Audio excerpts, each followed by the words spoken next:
Hey there, and welcome to the Greyhorn Pagans podcast. Here we chat with modern day mystics, occultists, witches, and warlocks in an effort to find the secrets laying beyond this mortal realm. Follow us on social media at Greyhorn Pagans or Greyhorn Podcasts. Visit our website www.greyhornpagans.com. Make sure to subscribe to our Patreon at www.patreon.com/GreyhornPagans for bonus content, a look behind the scenes, and much, much more. Like, share, and subscribe, and let's get into it.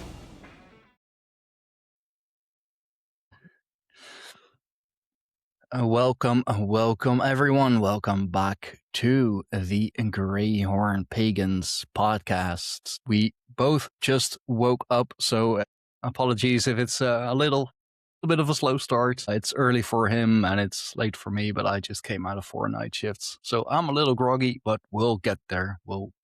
I do promise. And I always deliver. Come on. But with me today, I have Ricky from Anything Is Possible podcast. And yeah, anything really is possible in this strange world. So Ricky, thank you for joining me, man. And for those who may not be familiar with you or your work just yet, introduce yourself. Who are you? What do you do? What's your secret? I appreciate you having me on for sure. Got a little shadow cat right alongside the camera here. She's trying to get involved. Yeah, I'm Ricky with Anything Is Possible. We talk about everything, a little bit of anything and everything. Especially we started a Sunday show, a live stream where we talk about beyond the possible. My Wednesday live stream, was talking with conspiracy. And with all the political stuff in the world, it kind of started pushing more and more politics and stuff like that. And then like one day I was like, no politics today. We're just talking crazy stuff. We're going to talk Bigfoot. We're going to talk whatever, but no politics. And then I was like, I want to start another show. That way I can talk the weird stuff and the woo woo stuff and whatever else, and so we about 16 weeks ago, I guess I started doing it. Of course, I've always like pre-recorded lots of different things. I take on any subject if it's something I haven't heard and I really like it. So I was like, well, if I hadn't heard, there's somebody else in the world that hadn't heard this too. So I record. I'll dig into research. I've done lots of projects for like declassified stuff from the U.S. Declassified stuff or the crazy stuff they done, like they dropped nukes in a salt cave in Mississippi back in the 60s, and they EMP'd Hawaii with a nuclear up in the upper atmosphere, just crazy stuff that's now like released. And oh, like Operation Sirius, where they turned a hurricane and went through Georgia and killed some people. It's just crazy stuff that I found and digged through. And then like I said, we've been on, especially on the Beyond the Possible, we've been doing more ghosts. And I had a guest come on twice so far, and he's some of the stuff has been amazing how he looks and stuff, but like, he was talking about using mirrors for portals and traveling through, worlds and being able to see like the multiple versions of everybody's cells and stuff like that. Just, pretty pretty amazing stuff. I don't know.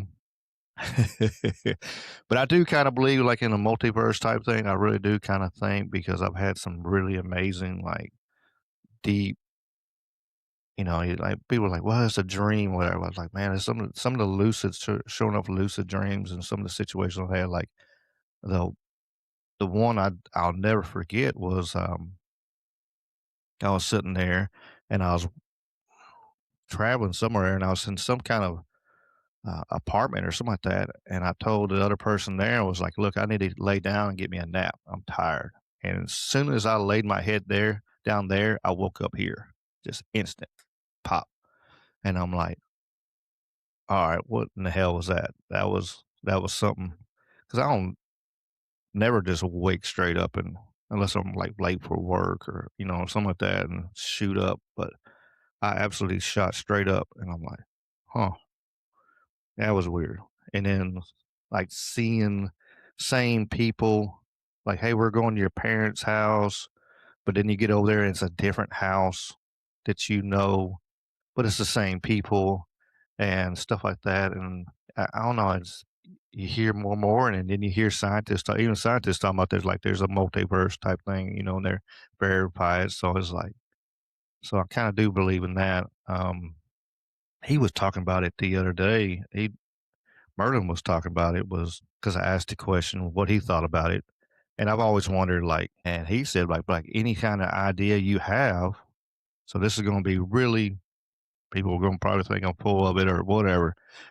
This is I don't 100% agree. I don't know. I'm curious on it. It's like if you haven't. I always wondered like on certain things, like I was. My dad was stationed on Guam when I was a kid, and then we decided because my great aunt got sick, we came back to the states. And if I'd stayed on Guam, my life would be totally different. I'd be living in paradise and stuff instead of living over here in the South. But you turn around and like each moment like that, I was like, well, I wonder, like, that's a changing point of your life. Okay, this is a big moment. If it could swing one way or another. And I was like, well, I wonder if like are there versions of like me that stayed. And he was like, yeah, he's like, there's, but he said it broke down to like little things because like the mask behind me, I had one of the masks in a different spot, and he was like, well, there's one version of you that actually moved that mask like I asked you to. That he was messing with me about my mask and stuff, and because he says a couple haunted, which I do think they are, but especially this big guy right here. But it was and but he said even to small sports like that actually spurs off. I'm like, that's ins I won't say insane, but that's just wild. Like everything you do, each moment you make a decision, it's there's another spur off of a different version of Yeah. yourself that just goes off, and it's like, I think about Marvel movies and stuff where they're going back in time and picking stuff, the stones and stuff like that. Hmm. But and I was like, that's I mean, it'd be infinite type of versions of yourself then. I don't know if there could be an end because every time you make a decision, it spurs off a different version of you. It's just, I don't know. Have you heard anything like that before? I think that's a very valid question, and that's such an interesting topic. Like kind of goes into indeed like time travel as well. And yeah, I've also like long wondered, especially like with the major decisions, like what if I hadn't done that? What if I hadn't done that? Like even recently, I connected with an old girlfriend. Again, I believe like one of my very first girlfriends. I was 15 at the time. It's almost 20 years ago, getting old. And she like now also has, her hubby and two kids and all of that. And we grew up. But, her hubby was at work. She is, she's a stay-at-home mom. Good on her. I had the day off, so I decided to drop by. I mean, she lives like 20 minutes drive from me, which I totally didn't know. I was like, girl, you live so fucking close to me. How did we not reconnect again? Like, you're 20 minutes away. And then, we went to the park and the playground with her kids and all. During lunch, her mom said something and it kind of goes in line with this. She said like, oh, if you stayed together, maybe this is, what could have been. And I was like, well, I mean, maybe.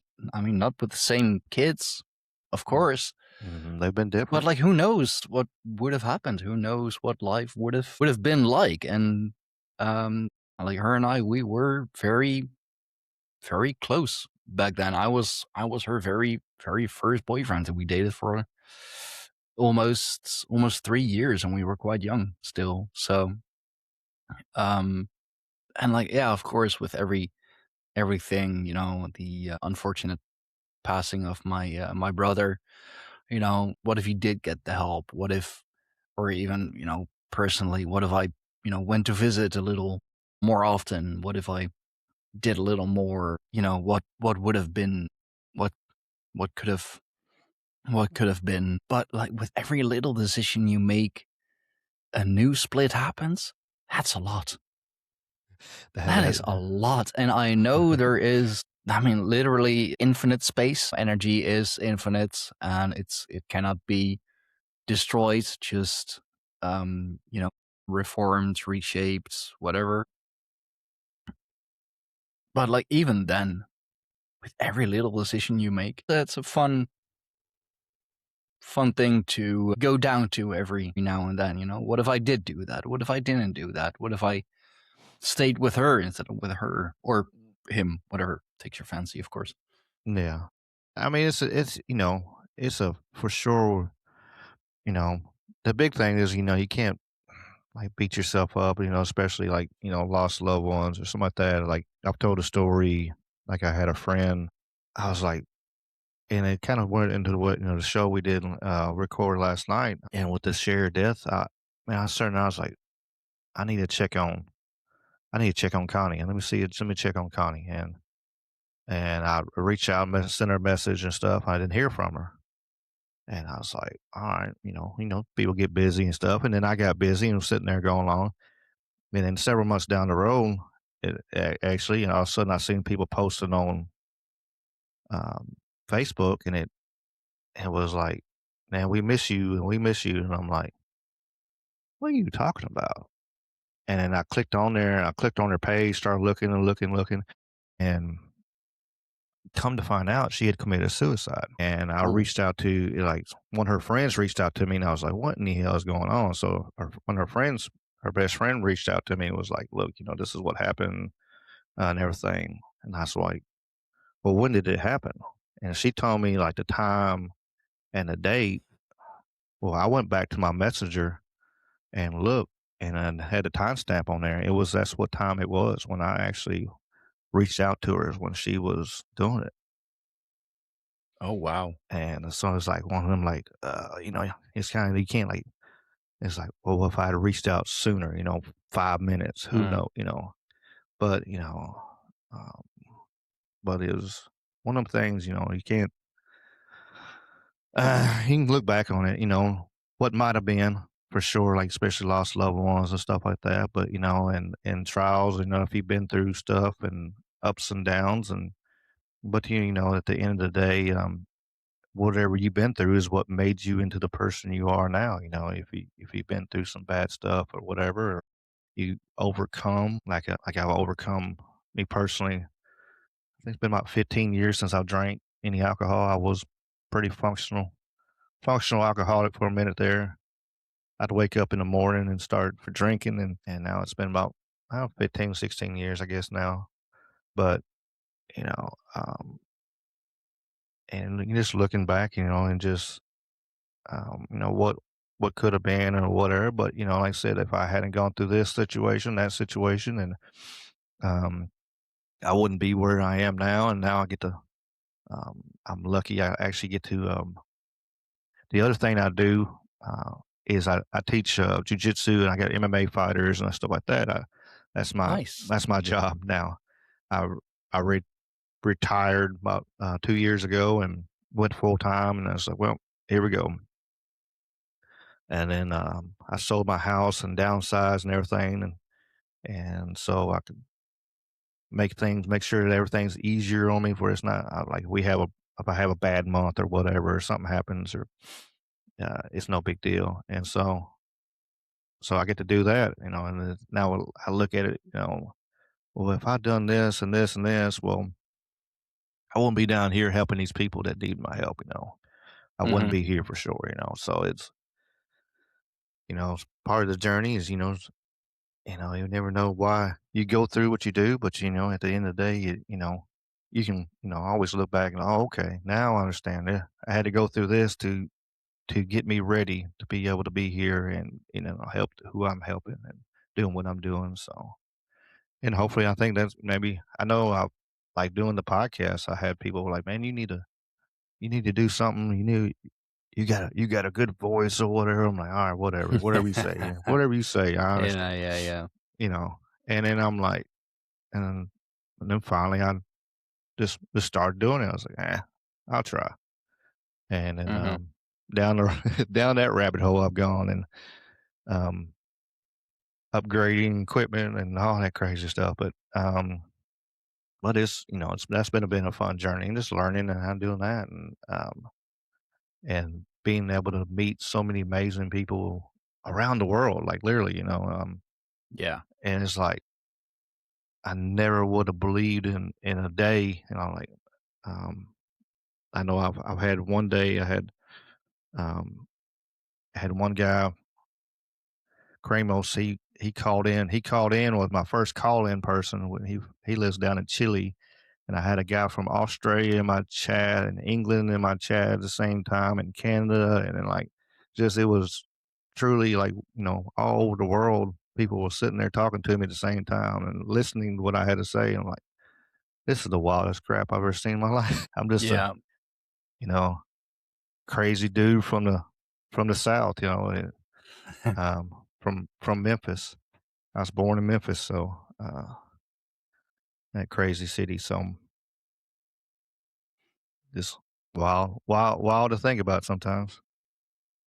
I mean, that is definitely one of the beauties of podcasting. You meet so many interesting people and so many people who you'd never meet otherwise. I mean, I've um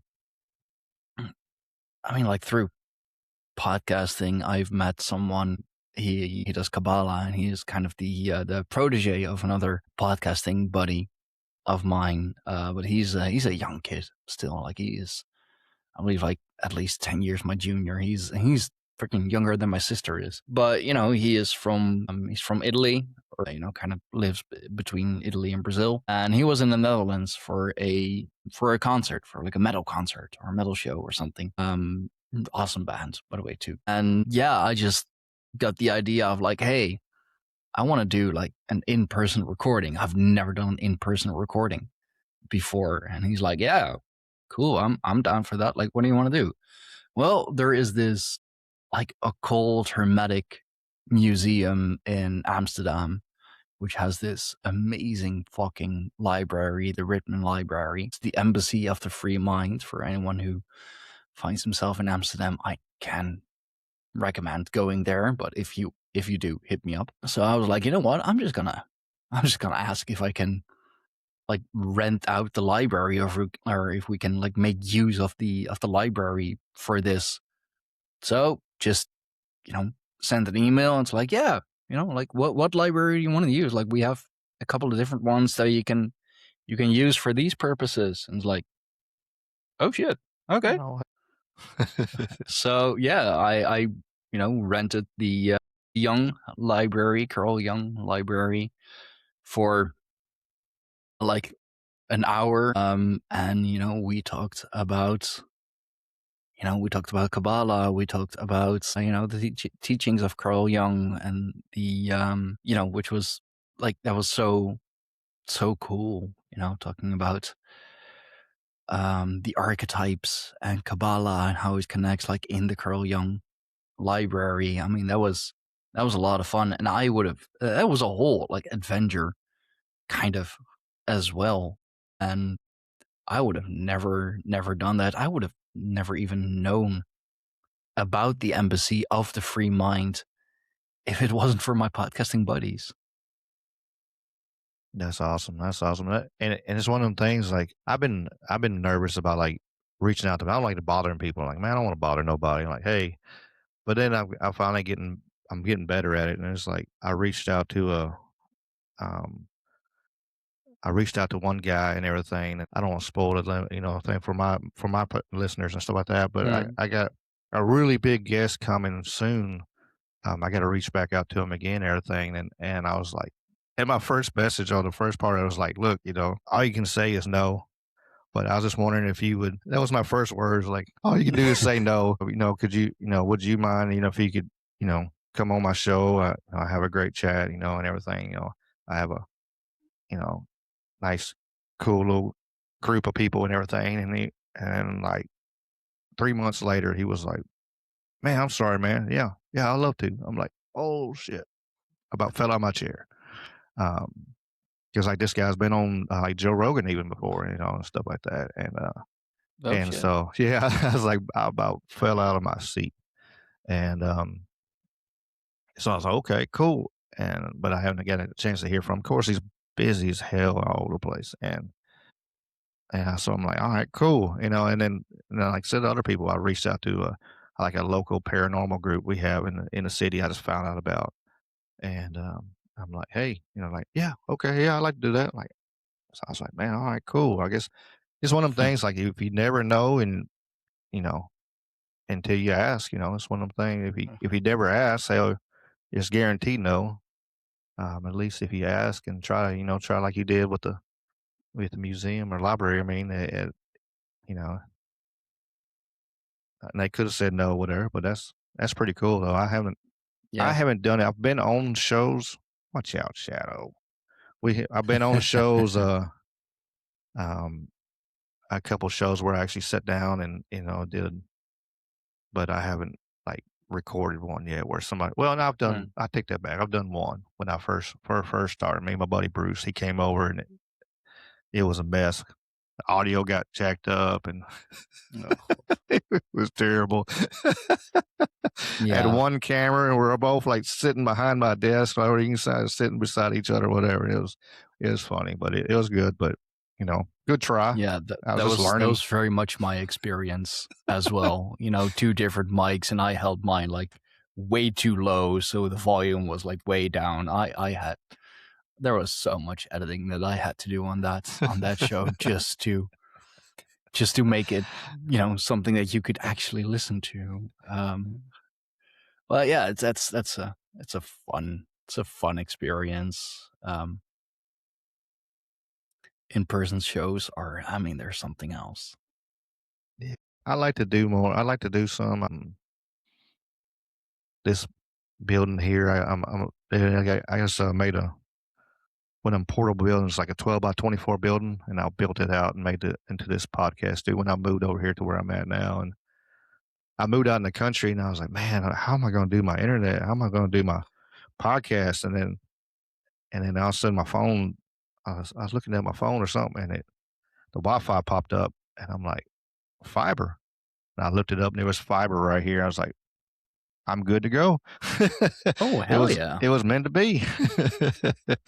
So I Oh, called. I that's was like, awesome. please get me fiber. Yeah, it's been it's been fun. I bought some land and I'm building it out and stuff. So yeah, building it from the That's ground great, up. man. So that's been a fun journey too. I've been put my eye just stretched out everywhere, but between gym and traveling for fights, and then doing the live stream, and I've just been all over the place. But it's been a fun journey. I'm having fun. I'd rather do this and hit that 9 to 5, whatever. Or where I was doing 50 to 65 hours a week, something like that, where I was Phew. working for asphalt, like making asphalt. I did that for Oh, 18 years. that's that's a hard job. That's hard labor. Yeah. And I run heavy equipment, which is fun. Like, it's fun. Like, I miss driving like the equipment. I miss the people. Like, I like driving equipment and stuff like that. It's fun. I don't want to do it like every day, but driving big ass dozers and stuff like that, and front end loaders, and I can run about anything. I'm not the best at it, but like like skid steers and stuff like that, I'm really good at. I mean, I can run a loader really good and stuff like that. Track hoe, I can run it. I'm not the best, I won't lie, but it's fun. Mhm. But I did that for 18 years. I ran plants, and they wanted me to move up, and mm, I did, and I stepped back down, and then they want me to move up again, and then I retired on them. Yeah. I had a guy, he wanted to he was helping me with the gym, and he wanted to be a missionary. And I was like, all right, that's what you want to do, man. But he was the reason I could do like kids classes because his schedule was better than mine. And I was like, well, I'm not losing the gym over this job. I was like, Mhm. well, um, gave him my notice. I was like, "I'm sorry." I said, "I'd rather chase my dreams and than lose all this I worked on." So and here I am. I've been training like jujitsu and MMA for what is it, 18 years now, Nice. and yeah, I was like, "I'd rather chase my dreams. Life's too short." Yeah. I mean, I've been training jujitsu myself for a few years now. Actually, recently got back to the dojo that I used to train at. I was in a bad mental state, like issues at work, and I fucking hated where I was working. You know, bunked my head a few times too many in a short amount of time. You know, someone shooting for a double leg and being a little enthusiastic about it. So it's more of a spear than a double leg. Yeah, Um, been there. yeah, I think like all martial artists you know, can speak on that. So I had to take a break for a bit, and I was like, man, these guys, they're too strong, they're too young. You know, so I stopped there for a bit, tried other dojos, tried other stuff. Um, but it never felt the same. Mhm. I mean, like then again, you know, BJJ Light, I've been training there for, oh God, like at least the last 4 or 5 years or so. So, you know, like really got to know those guys, you know, seen a lot of them grow, you know, Christmas parties, Christmas dinners together. You know, like one of the last Christmases that I celebrated with those guys. You know, we also celebrated, you know, one of our boys becoming a father. So yeah, like even if you train like only once a week, you still kind of become a family of sorts. And Absolutely. I missed that. So I decided, yeah, you know what? I'm gonna go back. I'm gonna go back to the dojo where that I left in was it September, November, something there. And like day one when I got back, I was like, yeah, yeah, it's I'm good to be home. back. I'm Yeah, no, home. I mean it It's for felt real. Yeah, it is. It is it for felt real. that way for sure. Yeah, and then last Tuesday, my teacher, you know, he's getting up there in age. He has like no knee cartilage or meniscus or anything really I left. understand. I'm not there yet on that. I'll be 47 this year, but I'm you know, which is I can keep up with. It's fun. It's fun seeing the young guys come in and everything, and Yeah, I'm not a big guy. I'm like 5'7", 160 pounds, and you have some big kid or whatever. Where my school's at is a little college town and stuff like that, and they'll come in there and then they'll grab hold of me and they look at me and like, wait a minute, I can't move them. What's going on? And I just smile and like, yeah. Oh, that's it's fun. yeah, Yeah. it's like, oh yeah, you're about to go for a ride, but it's okay. And in which I tell them all, I was like, look, it's just my knowledge versus your size. I said, but once you get your Mm, size and knowledge, I'm gonna have hell with you, especially as I get older. yeah, It's not gonna get no better, And I tell everybody is like, it's one of them things is, you know, if you don't like jujitsu and stuff like that, but you got to be able to do something. But it's you. The beauty of it is you can really truly take a negative situation, turn it into a positive. Like if you had a bad yeah, day, I've had guys come in and stuff, and like you can see, like, man, they're just having a bad day. And I'm like, hey, you want to spar? And like, yeah. And I'm like, and we put some gloves on and beat the hell out of each other. And then all of a sudden, and I'm like, feel better? And he's like, yeah, I'm better now. I was all right. You yeah, know, I'm I shouldn't be taking punches like I am, but I'm hard headed and it just don't make no sense. But some people have, what are you still sparring for, Ricky? I'm like, because I can. That's my yeah, biggest thing. Is like because I can. Until I can't, I'm gonna give my guys 100% as I could, absolutely can. Some days, but my 100 is you know ain't grow too great, but I've been pretty blessed that I've been pretty healthy. I've banged my knees up a little bit. He was talking about meniscus and stuff. I popped LCL and MCL and Mm. had my kneecap dislocated one time. That was Oh, the word. That was, and actually it was with kids. We had a we had a game where the kids were taking you down. We call it snake, where if one person on the ground and they like basically grabbing double legs and stuff, but he can run around and you take him mm, down. Then that person's a snake, and then you running around and stuff. Well, they want me to play, and I didn't want to play. Well, I had one kid on my foot, and I lifted the kid up. He was like 6 or something like that. Well, the other kid came up and he did exactly what he's supposed to do. He sat in there and he drove with his shoulder. Well, when he did, I had all that weight sitting there, and yeah, ah, yeah, boop, and I ow. just Yeah. and I was like, oh, and I was in my head, and the parents afterwards said that was the most amazing thing we ever seen, Ricky, because I was like, I'm gonna hurt these kids, and then I set little Perry down, and I fell between them. I didn't land on neither one of them. They're like, "How did you do that?" I was like, "I guess because I just willed it because I did not want to hurt the Yeah. kids." I was like, "I'm going down. There's nothing I can do. I'm done." And and then I had to go up to the emergency room. They put me to sleep there for a second, put it back over, and Oof. that Friday I was back up there, and I was sitting on the chairs and everything, and because I was letting people in and stuff, and they're like, well, ask me a question. Well, hear me help. No, Ricky, stay off the damn mat. I'm like, oh, I'm okay. I'm all right. I got Yeah. another knee. It's okay. But Yeah, I got a spare I one. got a spare. It's good. I'm good. God, yeah, I've been there. But you can. But you can, like, it's like going to the gym, lifting weights and stuff. Going to the park, running or something. If you got a bad day, you can take that negative energy and turn it into a positive. Instead of just holding on to Yeah. it and letting it eat you. You can release it, and especially if you have a Yeah. good group of people that can go, hey, look, I'm having a bad day. They're like, hey, or just like, hey, I need to spar, or something, or just, like, if Mm. I can sense it, I get, I'm kind of gifted on certain things, but you know, like, hey, I need to spar hard or whatever. I'm like, all right, I'm cool with it. I, especially, stand up, whatever. I've always been one of the ones like, whatever level you bring me, I don't care.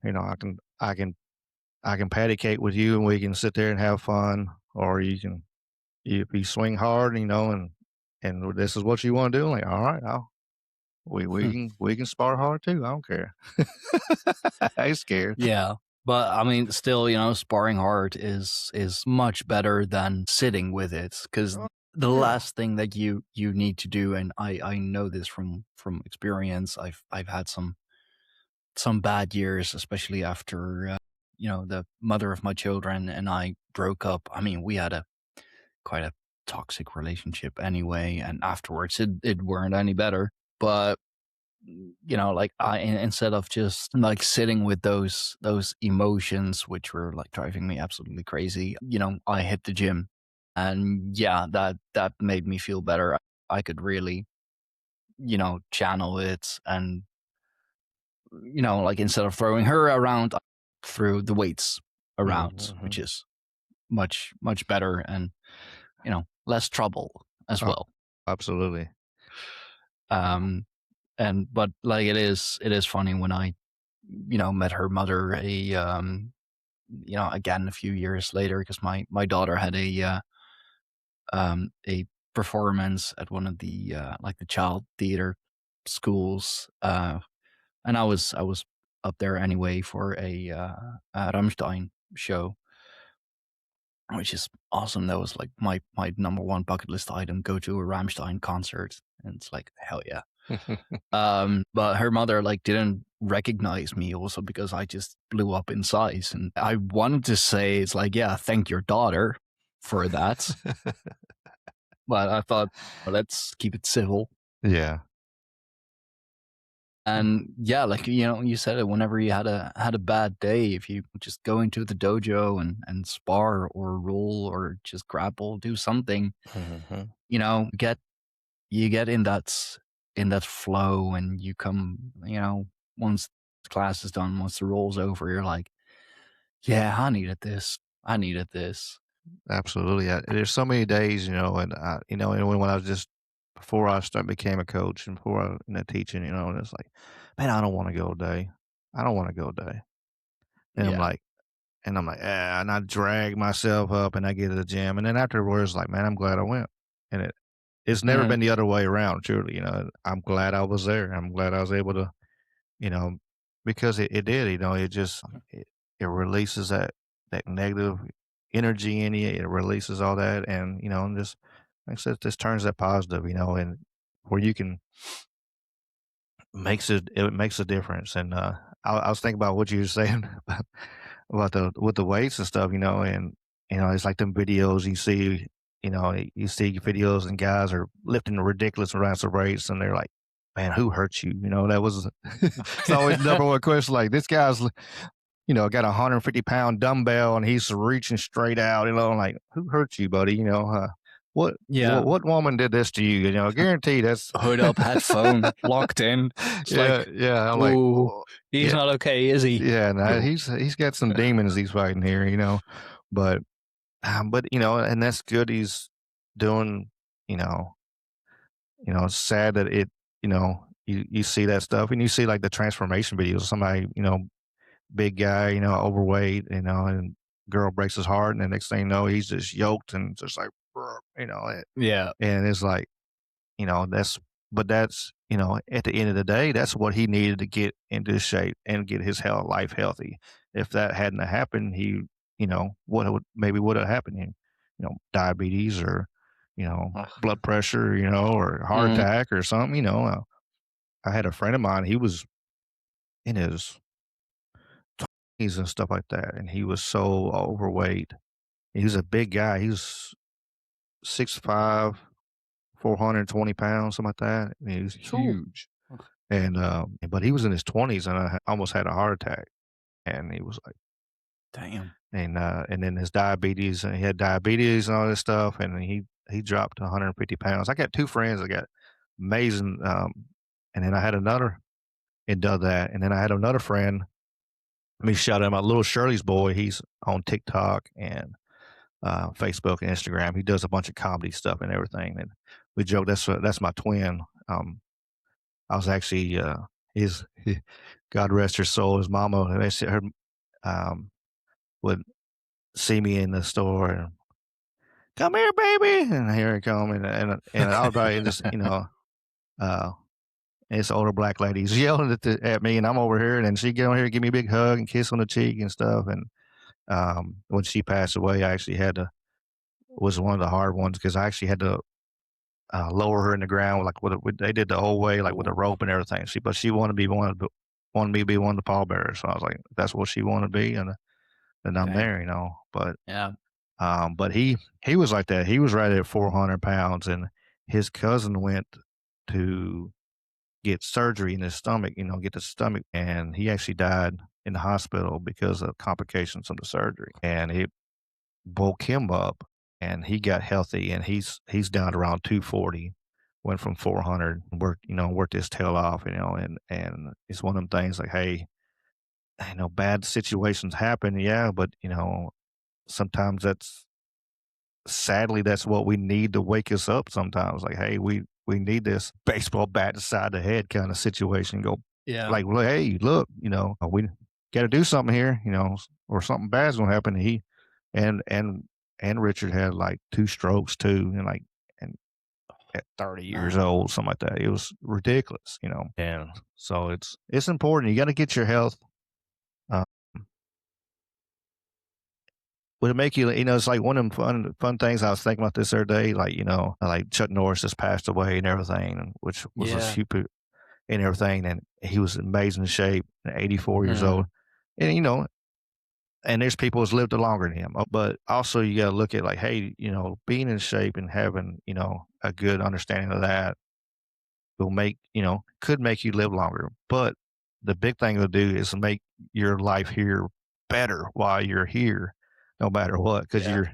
you know, if you got extra 100 pounds, your joints are hurting, your knees are hurting, your back is Yeah, hurting, absolutely. you know, my stuff hurts now and I'm 160 pounds. I can imagine if I had about 260, I'm Mm, probably in a wheelchair or something because you know it just so it's one of them things that it makes this stuff makes your life completely better all the way around. It gives you a place to have stress relief where you can get all yeah. that the demons and crap off of you at least for a moment. You know, and it just makes you your health and everything all the way around. It just makes your life better. Yeah. No, I've, so often said on the podcast that, jujitsu or like rolling sparring, that's my form of meditation, and always really has been. As once I started taking it seriously and was no longer you know the young gun trying to show off. Like I definitely was that in my early 20s. I was like, oh, I go to the gym, I'm strong, I can fucking take him. Nope. No, you can't, because his technique is 10 times better than yours, and you have no idea what you're doing. You're doing all power. It's, You're getting gassed out within the first 30 seconds.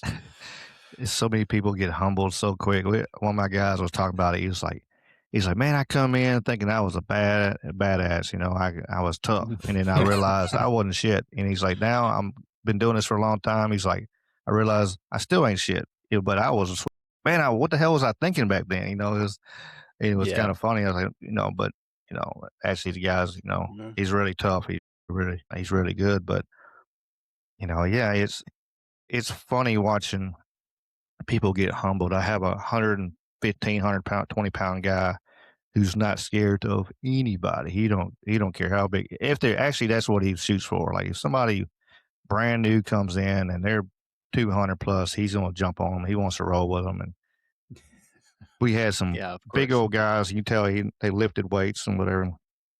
And I heard tap tap tap tap. I turn around, look, and Aiden's arm barring this 250-pound 6'3" guy, and he's sitting there arms straight out. And I'm like, I just smiled, like, yep. And like, and they come back a couple times, but sometimes they don't come back. It's like, you know, it's all in the person though. It's I or mean, like me when I yeah. started, I was like, I got the hell beat out of me. I was like, this is cool. They can teach me something because I got beat up. That was my mentality. Like, hey, I know they can teach me something because they just walked the mats with me. And then Yeah. yeah, Ugh. and that's one of the things that's the other beauty thing it does. It teaches you humility because Oh, yeah, you it's get always humiliated somebody quick. better. It's always somebody, all the way across the board. And it's like when I got my black belt, I was like, damn. I was like, when I got my black belt in 21, I was like, I'm a baby black belt. I said, there's been people been a black belt longer than I've been training. Oh, I'm like, yeah. and putting that in perspective, I'm like, holy shit, and um, yeah, but I was like, yeah, it's it just and it just humbled me again. I was like, I'm back on the bottom end, and let me learn and keep pushing and see what I can do. And I've done some competitions and stuff, like some super fights, or they call them super Mhm. fights or whatever, but they're grappling matches. But um, having fun. Uh, fun tidbit for uh, I'll have to send you one of the videos. I'll send you my last big match and stuff. I come out with a Ric Flair robe on Nice. and with the music and everything. Oh, that's cool. I did it one time. Somebody said I should, and then now it's like each time I compete, they're like, "Where's the robe?" I'm like, "Oh hell!" All right. So now I have to bring the damn robe out every time. But it's fun. It's like I'm like, especially for me, I was like, I'm in my 40s. I'm here Mm. having fun. I'm not, I'm not, you know, I'm not going to be going competing around the world and that's a young man's game. There's some Yeah. monsters out there, and Oh god, yeah. yeah, that's their game. I'm here having fun and still sitting there going, hey, look, my 46-year-old buck can get in here and try to compete and push myself, you know, and then my guys can say, hey, look, he's out there competing, I'll compete too, kind of thing. Just Mhm. try to lead from the front best I can. I probably got a couple more I'm probably gonna do, but I got to reach out to a guy actually. I want to see if he want to do a match sometime soon. I never get to roll with him. I was trying to catch him at the last fights, and I was like, I think it'd be fun. I'm gonna actually try to do it in a cage is my goal. Oh, that'd be To fun. have a Yeah. grappling match in a MMA cage and in front of a bunch of people be fun. Bring out the No, robe I one mean, more time and yeah. have everybody I mean, hooing it's it. so funny. Like all those, spiritual and ascended people supposedly all talking about, killing your ego and such. The best way to kill your ego, go train martial arts. Like your ego will get absolutely destroyed. Absolutely. It's funny. I've seen so many people come in there. I remember one guy years ago.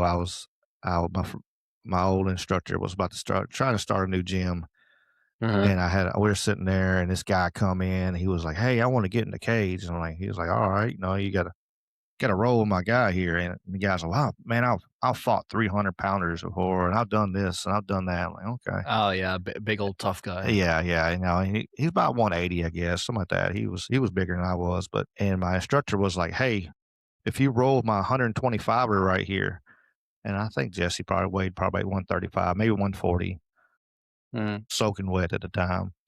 And he's like, well, "If you roll with him, then I'll let you get in there." So, and I remember I was like, "Man, I'm gonna have to spar this damn dude."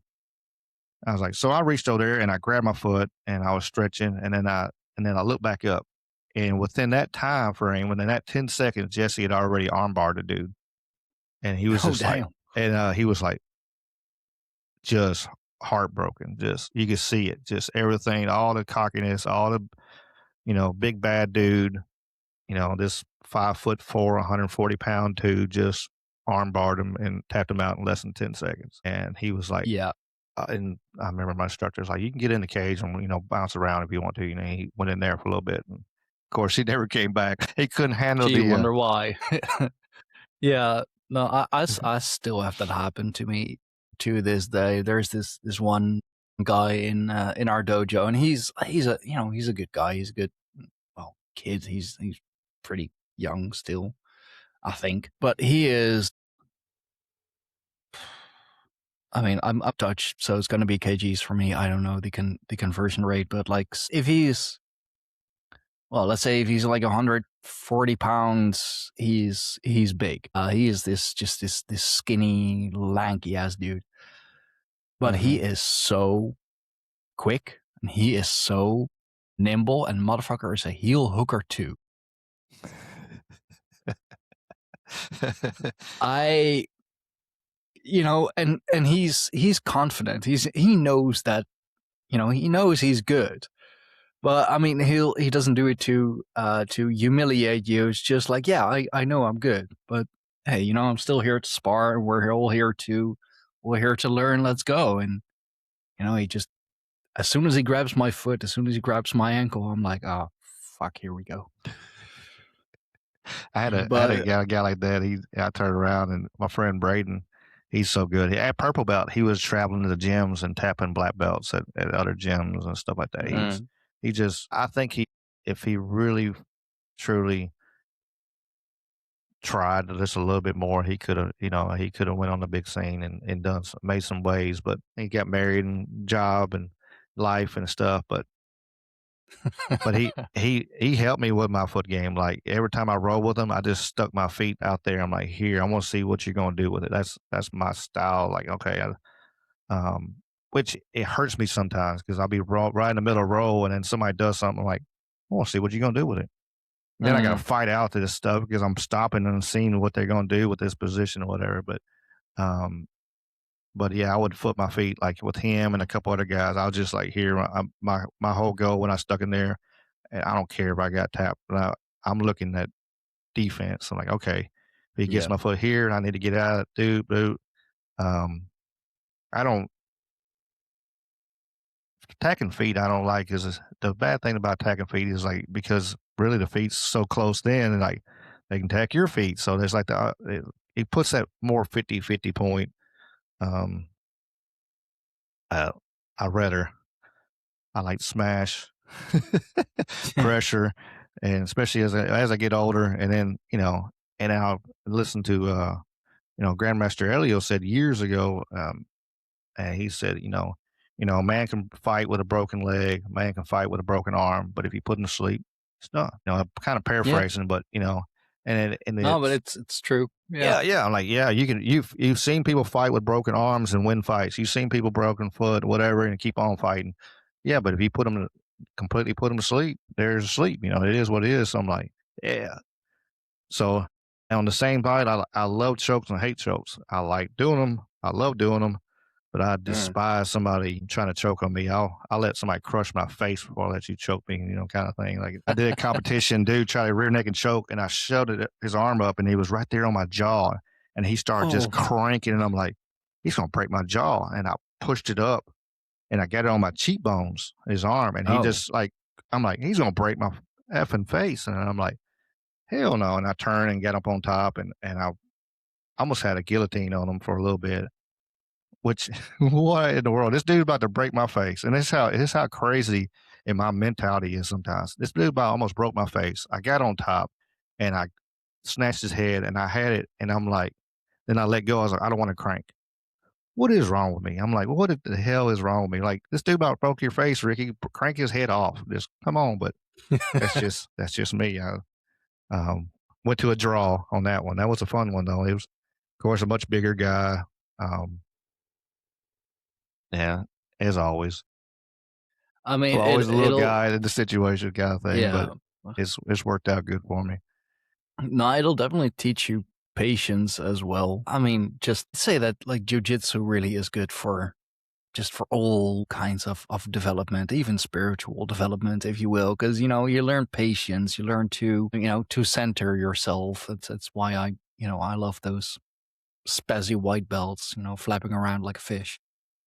And I mean, I do like sparring with those guys, who come in for a trial class, and I'll just sit there and be like, do something.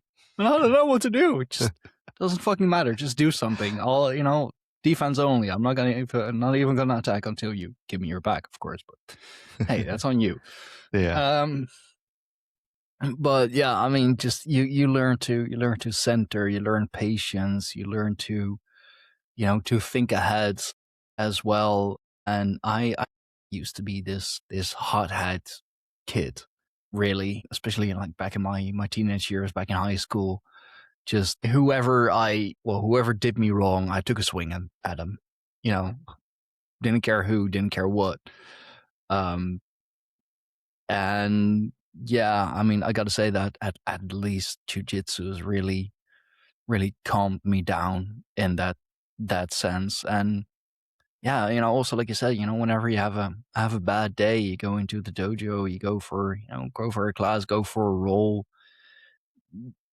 Your bad day is gone right after. You know, it's absolutely. just it's so much better.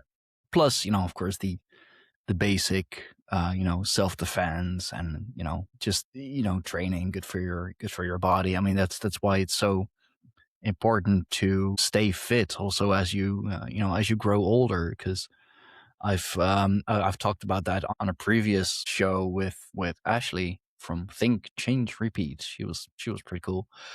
She's awesome. Yeah.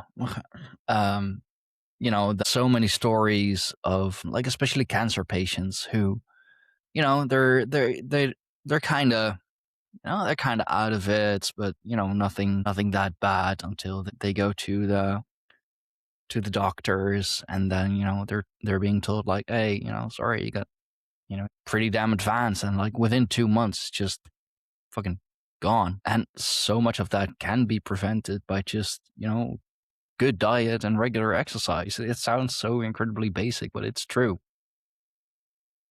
No, absolutely. I mean, and I tell my guys, and I'm not the best at on my eating wise and everything. I'm not the um kind of preaching to myself, I guess, when I say it too. But I don't do what all I'm supposed to do, absolutely. You know, but I tell my guys, especially the ones that want to compete and they want to like fight, like professionally and stuff like that. I was like, all right, look, I was like, if y'all want to do this serious, like if y'all was playing around and having fun, like that's cool. I said, but if you want to do this professionally, like, look, you're going to have to. It's all aspects, You put garbage in, you get garbage out on Yeah. all things. If you're garbage in your training, garbage in your food, if you're just eating a bunch of junk food and stuff, you're losing an opportunity to gain and grow right there because your Yeah. body cannot do what it needs to do. It's not running 100%. It's like your car. If you're misfiring on the cylinder and you're going down the road and it's like, well, it's running on 7, like, okay, but Hmm. but if you change that spark plug and put some higher test in fuel in there, and then all of a sudden it's like, oh, look at that. It's the same with the body. If you put some better stuff in there, and treat it a little better, then it'll make you, it'll do better for you. Absolutely. But I it's mean, yeah, that is getting harder with so many fake foods so out there, crazy. especially in the US. I mean, Europe is still a Y'all little a little better better. Yeah, with y'all a little that. better, but Yeah. Always find it funny, the stories of like I'm lactose intolerant in the US, but not in Europe. It's like, well, wonder why. yeah, and we're allergic to wheat over here and all kinds of stuff. And it's like it's just all the extra stuff, and it's amazing. Yeah. Like if you see like the same food, drinks, even if it's soft drinks or something, like man, it's different colors over in Europe than it is over here, and it's like Yeah, and yeah, yeah. it's like why Classic are we example jumping up is and down? Why are we jumping up and down and like saying like what?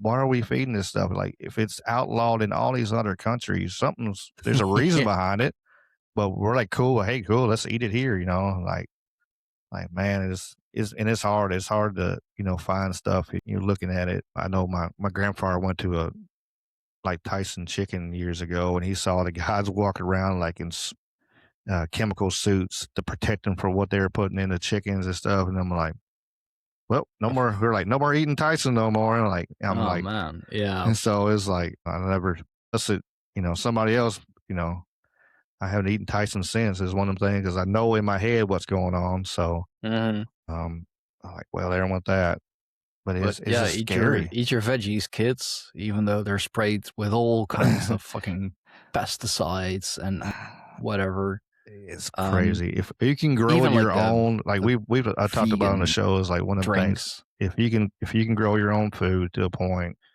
um, try to um like find a local, you know, beef provider, something like that, or something like Yeah. that. You can go, if you hunt, you can go, hunting, of course, you know, when it's available. But like, if I had somebody, I I know a guy like he just bought a whole half a cow or whatever, so he's got his freezer full. And so if he that way pretty sure what they fed, and they're Hmm. better food, better meats. And at least, if you can kind of subside some of that poison.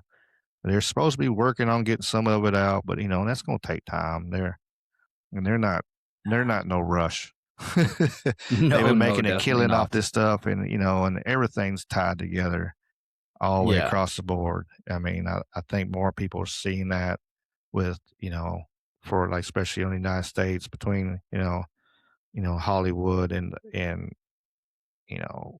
big pharmacy and the food and Hmm. oil and like they're all like already, you know, they they're all making money together and they don't like losing any money, so they want to keep pushing and you know, Well, yeah, of course. I mean, like a classic example of of some of the differences and also fake food. One that I see often on social media: Fanta, the soft drink. Here in Europe, or at least in the Netherlands, I can't speak for the whole of Europe, of course. Europe is quite large, believe it or not. But our Fanta is yellow, where yours is like neon orange mhm. almost. One of the things that my wife's American, actually, so I do have a good reference point. Like one of the first things that we compared, for example, was peanut butter, and like like the jar of peanut butter that she got, I don't know the brand, doesn't really matter, but it had like a laundry list of ingredients. The peanut butter that I got here: peanuts, sunflower oil, pinch of salt. It's like, why do we need all the extra? It don't make Yeah. sense. It's like honey too. Like honey, I talked to a Mm. guy like he said like if you buy it in stores, they overcook it and it gets, you know, and by the time they're done with it, all the good stuff that the benefits of honey, they distilled it and cooked it out of it. You Yeah, know, or for it's like for just pollen, you know, to help with your yeah. allergies and stuff, because they don't want to do that. They don't want to help with allergies. They want you to take medicine over here to help with allergies. They don't want this natural good thing here. Mhm. I love natural honey. I was lucky where I was working at one time for a little bit. I was in this little town, and this older guy, he was cool. He'd come in there and just talk to me, and I'm just one of the people like, hey, you know, come in here. I'm a social, you know, and then he would come buy stuff. You know, he would buy material stuff from me sometimes, and then sometimes he just come in and talk, and it was cool. I had to work nights at another plant, and I had another crew, and I run my crew plant, and they're like, some guys here. I was like, oh, okay, yeah, I know who you're talking about. And then I went back to my plant, and he showed up. He's like, I've been looking for you, and here, and he's here's your jar, and I just pulled it off the hive, and he gave me a fresh jar of honey, just pulled out of the hive, Oh, and like he just man, poured it up, and I was like, this is awesome. And I was so lucky. that's the But best. it is. I was like, this is, and it's nothing compared to little that honey you get to the stores. It's got a different Yeah. taste, and I don't have allergy issues or nothing like that, you know. And it's so good. It's so good for you, you know. But it's just amazing Mhm. the difference. You know, it helps with your metabolism. It helps with your everything, allergies and all kinds of stuff. When you get natural, real, not not at the store where they I know for over here, I know they overcook it and heat it up and distill it and all kinds of crap. Oh, you got to purify it. You know, no, y'all don't. There's honey Yeah. in Egyptian tombs that's still Yeah. edible from 2,000 years ago. You're good. Y'all don't have to do all this crap to this honey. It's gonna Yeah, be all yeah, right. yeah. It's crazy. Yeah, I mean, and it's like I mean, it's literally a superfood as well. You know, Mhm. there's so much good stuff, and I'm very glad that I found this store that really just sells all natural honey and all different kinds as well. You know, flower honey, acacia honey, just from Poland, from Greece, from the Netherlands. Like, doesn't fucking matter. Just That's awesome. and I really like to do that. Like especially for breakfast. You know, get some oats, frozen fruits, um, honey, good, you know, good slab of milk, throw it up in the microwave so it, you know, comes as just this big freaking block. And I mean, that's hella breakfast. I can go on that for a few hours. And yeah, like it's also, you know, that's why I like so many people who are well overly health conscious or like the people who won't eat sugar, they'll eat honey because there is such a difference in it. It's like, yeah, it's sweet, but it's a natural sweetener, Mhm. you know. Um I mean still, you know, too much of a good thing is still a bad thing. Of Everything in course. balance. Yeah, exactly. Exactly. But still, you know, you'd be better off using honey than, you know, grabbing the sugar pot. Absolutely. You know, absolutely. It's amazing. I had one of my fighters one time. He was sitting there. He said, "Man, I need to eat something. I need to eat something." And I was like, "Man, you can't eat, man. You got to weigh in tomorrow. You Mm. cannot eat. You're done for the day." And I was like, "Well, here." And I was like, "Here." I gave him a spoonful of honey. I was like, "This is all you get." And I felt good. I was like, this that instant pickup, you know, and he Yeah. was able to make weight the next day. He stayed in my house so he can make sure he cut weight and everything. I've done that a bunch of times. I had a big deep tub. So sometimes we had to throw them in there and do the green alcohol and Epsom salt stuff. I hate seeing that crap, but it's part of it. Mhm. Yeah, so it's just that natural, you know, something that's been around that many years and people been eating it. Something about it, you know. We need People need to look more into, you know, more of the natural foods and Yeah. if you can, you know, I know some of it's just, you know, it's sad that it's so expensive, you know. I can go get a 99-cent cheeseburger. It's garbage over here, and or I got to spend, you know, $5 on a salad. You know, it's Yeah. sad that Yeah. it's that way. Like, but but you know, it's best to go ahead and spend a couple extra dollars. Because the thing about it is, like, was like we're the disclaimer. We're not doctors, and this is just for your entertainment purposes. Like I got slap on my shoulder. I said, but if if you're eating good now, um, it'll help later. Like if I'm eating garbage, Yeah. garbage, garbage, and then I get sick, then I got to spend all this money because I got sick. I'll miss work or whatever, or I eat good and I don't get sick. Then you got to look at that situation too. Um, I mean, I the think that's, loss of money and spending yeah. money for doctor bills and all that kind of stuff. It'll balance out. To I like I mean, do said, you think that could be like also part of the reason why it seems that, especially in, January, February, that so many people, get sick all of a sudden, like, because, like you have Halloween, then, Christmas, you got like all those holidays where it's like a lot of food, a lot of fatty food, often a lot of sugar, a lot of alcohol, in like a span of 2-3 months maybe.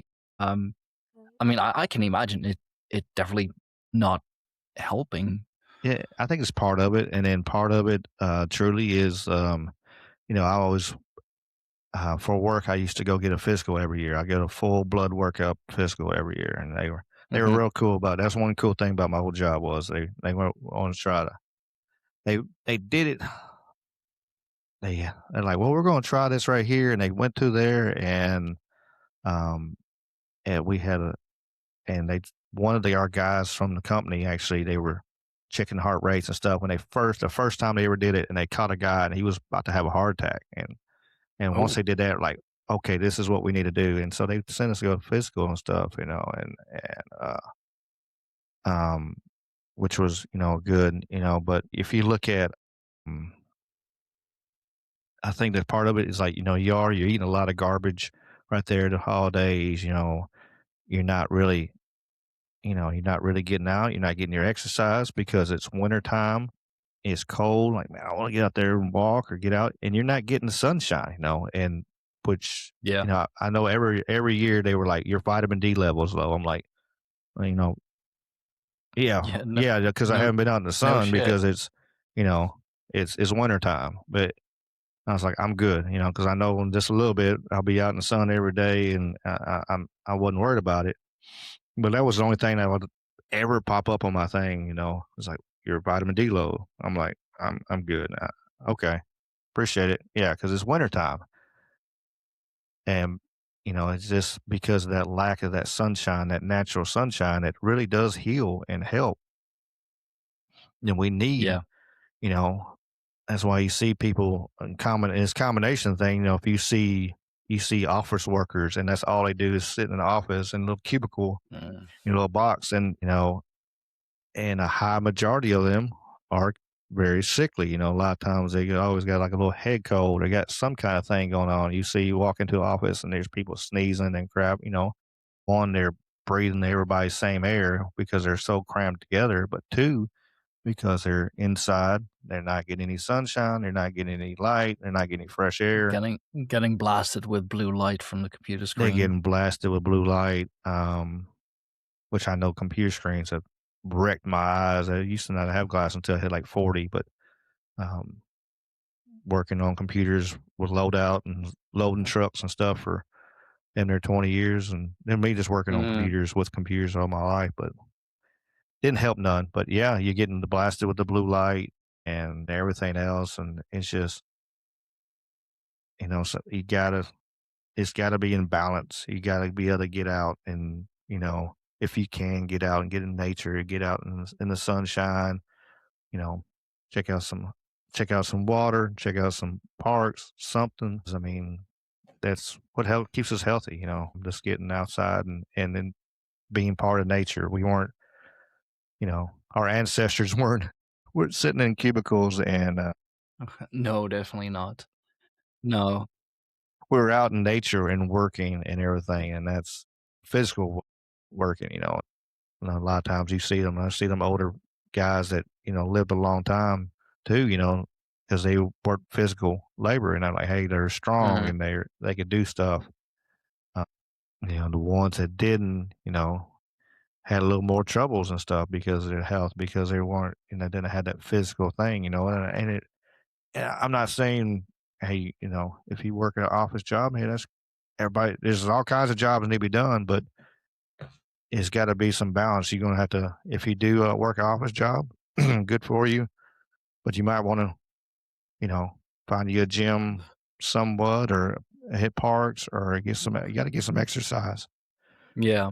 No, I see that with a lot of the office workers at where I work. We have an in-house gym, which That's is cool. great. And since I'm working, I mean, we're pretty close to the beach. So a lot of them will also just, take some time out of the schedule to go for a run, because we have the gym. And of course, we have showers then as well. So they can freshen up before they get back to work. But yeah, oh, that's my cat. Yeah. Yeah, I love you too, Timmy. Yeah, big orange feller. Oh yeah, the orange guys or something else. Oh God, yeah. Here Tell comes me Shadow. about Like, it. hey, there's a cat in the thing. Yeah. No, I often say that, he's the actual star of the show. I just, It's you know, Yeah, it's the I'm running just joke tech that support. this is Shadow's studio. It's not the AIP studio. It's the Shadow studio, and she lets me use it. Uh, Yeah. No, I mean my wife, whenever he's like sitting on my chair, when his baby sister, I got another kitty who is walking around somewhere, when they're on my chair, they're on their podcast, PAW, because, they are the star of the show and I'm just tech support, I guess. yeah, the chat always enjoys the cat sightings and everything every time. Shadow, I got a funny story on Shadow. Which I still do. I found online karaoke a while back. I like singing and stuff like that, and Hmm. I never heard Zoom karaoke. What are you talking about? And I found that, and then I follow some YouTube channels where they do like a live stream, and then you pop up on like StreamYard, and you sing songs and stuff instead of and talk and stuff. And I have fun with it. But I was on my friend's Zoom karaoke, and I had my camera a lot lower, and I was sitting here, and the lady who'd run the show, she was singing, and I'm sitting here and I'm playing with my phone for a second, and turn around, and all of a sudden, get your butt out of my face. And I'm like, what in the heck? Where did that come from? And mean, like there was one other person there. You can see us in the cameras, and like we both looked at like, what in the hell? And Shadow had stopped in front of the camera and put her tail up, and all she saw was what? Oh, charming. Yeah. Like, here you go, buddy. Yeah. So it was, and that was the running joke for the next few weeks. Every time she do a show and people come in, like, man, you won't believe what Shadow did to me, and she would tell the story about Shadow mooning her, I guess. And I was like, well, they put the camera a little higher now. You just get the tail now. You don't get the full Yeah. effect. But Luckily my camera is high enough for that, but I always like, just to be sure, I put my hand in front of it because he has a tendency, and I do love him, but he is so large. I mean, I can show you, like, he pretty much takes up my whole freaking desk, which is awesome when I'm trying to get some work done, like when I'm editing a show, or I like understand. scheduling some shorts, and I need my keyboard. I'm like, okay, I can like grab my keyboard, drag it over him, or I can like lay my arms on him and then try and type. But either way, it's uncomfortable. I absolutely understand. My other one is a calico. She's Miss Kitty. She's like 16 pounds. I don't know what to go on that, but she's hefty. Both of them are like, they're not skinny, neither one of them, but um, I feed them good. I think they're over there eating now, eating some more damn food. But uh, yeah, they do that. Or if I happen to, like, I'm on like editing and stuff, I'll put my feet up on the desk or to the side, and kind of to the side and sitting there, and all of a sudden they'll come both get in my lap. I'm like, I can't move, y'all. I'll put my legs to sleep, and I can't type. Y'all get out of here. I'm working, and I pick him off of me and throw him to the side, and then I come running Yeah. right back around the desk and right back in it. Especially Shadows, like she's like, okay, she'll make a loop and come right around my screens and back and nope, I want your damn lap. I'm like, all right, here, stay there Yeah. Like, what do you mean toss me off your lap? Like, no? Did I agree with that? then. Yeah. It's their world and we're just living in it. There's a reason the Egyptians worshipped them. I think there's my friend James says there are alien overlords. I mean, they say that, dogs have owners and cats have butlers. So Mm-hmm. it's true. Alien overlord. Well, I don't know. Timmy he's a strange one. I'll say that much. Celine, my other one, she's a tortie. And she has that tortitude. Mm. Um, but she is my wife dubbed her spooky girl because she has kind of a like a pumpkin jack-o'-lantern face, which is real cute, but she's a snuggly one. Still has the sharp baby claws. That's what Shadow is. I get maybe this is a Toro thing that because that's what she is. She don't know how to put them things away. Like when I get in my recliner, I got to put like a blanket over me or something like that. I got to put something over it, Yeah, just or she'll just stab me to death. yeah, Like and put I them mean up, put them cats are things up. ruthless when it comes to that anyway. Mm-hmm. But yeah, this I mean then again I couldn't imagine a life without my kitties. Especially like during the harder times in life. It's just good to have them around, even if they're pain in the behind sometimes. Uh, you Absolutely. know, but yeah, just someone to talk to, someone to cuddle with, and Timmy is definitely my familiar. I'm not a witch, but he's my witch's familiar. That's how I got him. Actually, my cousin introduced me to him. Like I was on Facebook still back then. Facebook don't want me. It's fine. I don't want Facebook either. I don't It's know fine. how I'm Talk. still on Facebook. I don't know how I didn't get kicked off. Like you go through You're just not memories. trying hard enough. It I was on my memories and it's like that post is gone, that post is gone. Like you see like people it just sees my name and like lights and that's it. There's nothing there no more. Like you see how many so many posts that I've done that just disappeared, but somehow I never did got knocked or whatever. I don't know. I guess I didn't try hard enough, Yeah, I but mean, now I got my gym. I'm very tame now compared to what I used to be because I like well I mm, don't want possible gym people like so now just on Twitter, I'll let loose on Twitter, I guess, and post whatever sideways I things I mean, want to post. Twitter. That's what it's for. I don't know what platform is worse, Facebook or Twitter. I mean, they're both pretty terrible in their own ways. Mm-hmm.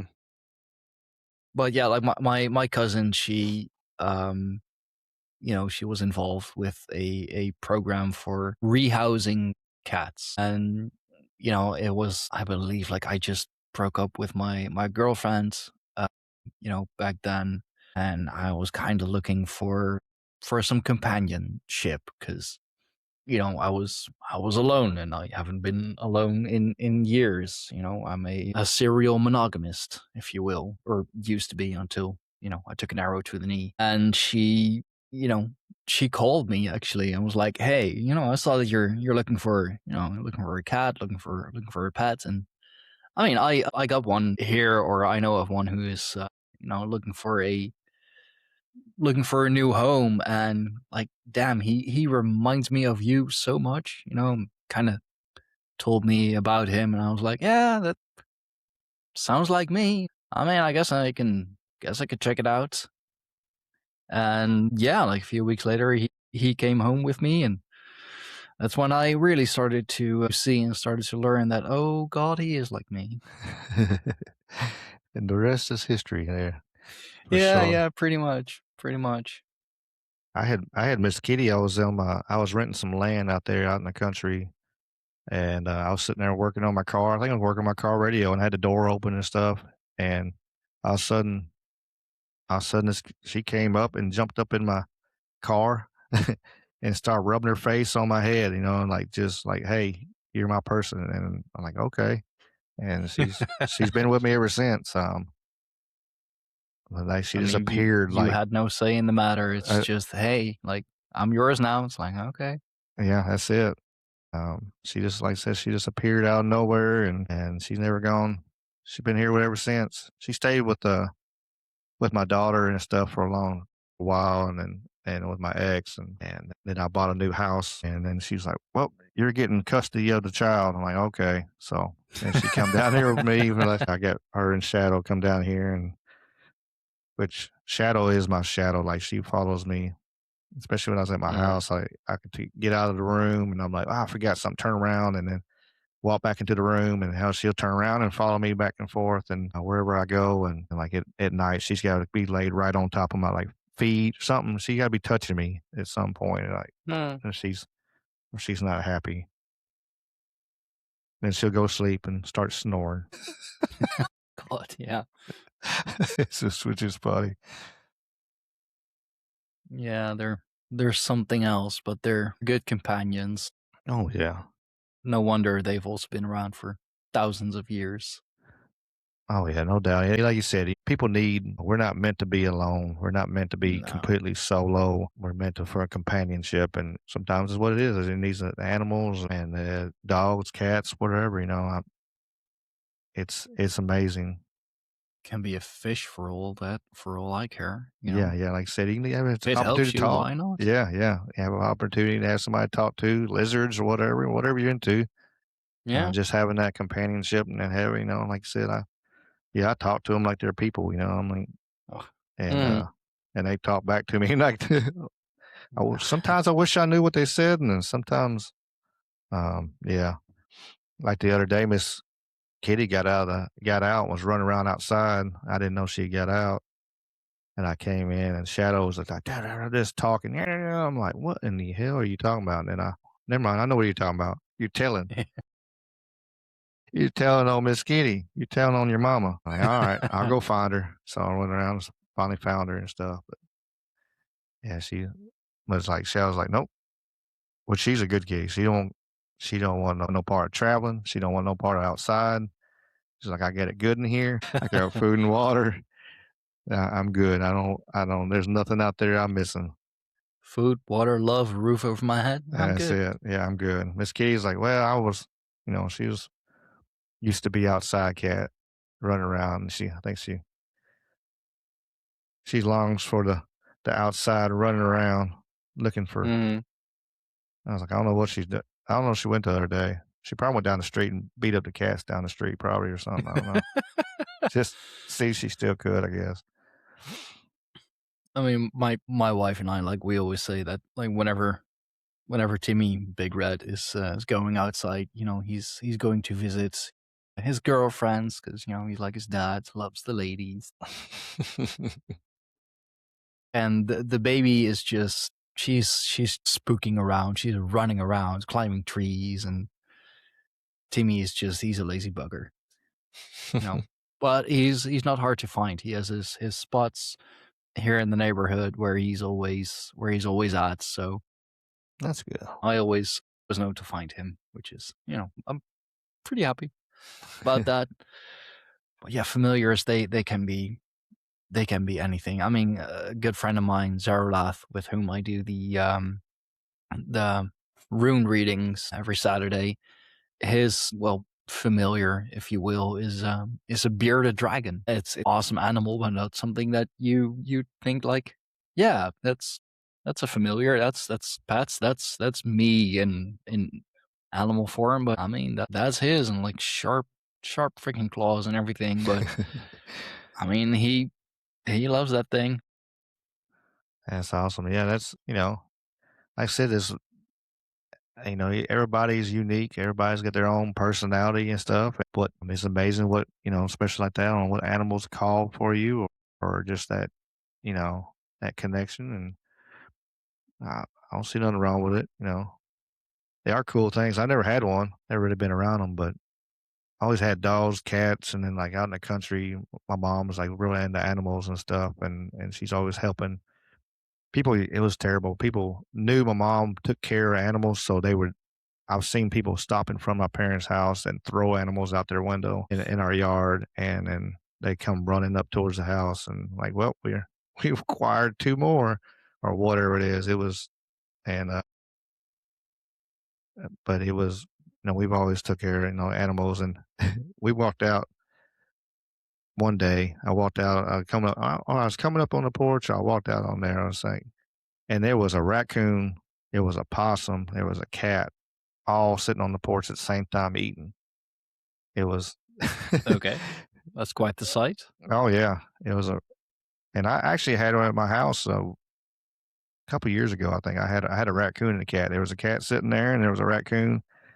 It was so funny. The raccoon had his back against the wall and was just looking around, and he picked up the cat food and he looked around like I'm good, and uh, I know it was the same one. I walked out the door one day and I heard this scuffling sound. I'm like, what in the hell was that? And I turned and looked, and there was this big fat raccoon was sitting there, sitting behind my gutter, and like he's hiding behind this gutter. I'm like, I looked up and I was like, I can see you, buddy. You're not that small. Maybe one time you were, but not anymore. And but yeah, this I've always seen it. Yeah, that it was what was it? It was a cat on the table. I think the raccoon was in the chair, and the possum was on the ground and sitting there. And there's all just eating and getting along, and the mom's got deer to come in the backyard, like 15, 20 deer will show up in her backyard. She gets buys bags of corn for deer. Like a lot of people, the hunters buy it, to try to get them. But mom ain't hunting. She's just feeding deer and Mhm. hummingbirds and anything else. Um, she just feeds my animals and she loves them, tries to protect them. Bad thing, she is kind of fattening some of them deers up for some of the hunters in the area, though. I mean, that's an unfortunate side effect, I guess. Yeah, but yeah, she's like, I think I lost a couple. I was like, I hadn't seen her in a little while, but yeah, it's pretty neat seeing all the different animals and stuff. She'll send pictures and stuff. And I'm like where That's I'm at now, nice. I see animals every time I drive around, rabbits and raccoons and all kinds of crazy stuff out here. Which I moved out in the country, and which is all the chaos in cities right now. I'm like, it's especially Yeah. over here and where I'm at, it's sure enough. I'm real close to like I said, I'm real close to Memphis, which is one of the most dangerous cities in the world, I think now. I think it's in the top 10 maybe in the world. I know it's like number 1 and top 3 in the United States, most dangerous city. So, yeah, I want no part. I didn't have like, I lived in, like, the Midtown area for Memphis for a little while, but I got my car broken into all the time, my truck, and it was like everything else was cool. Like, I'd ride my bike to the donut shop or the Mexican restaurant, and I rode my bike everywhere.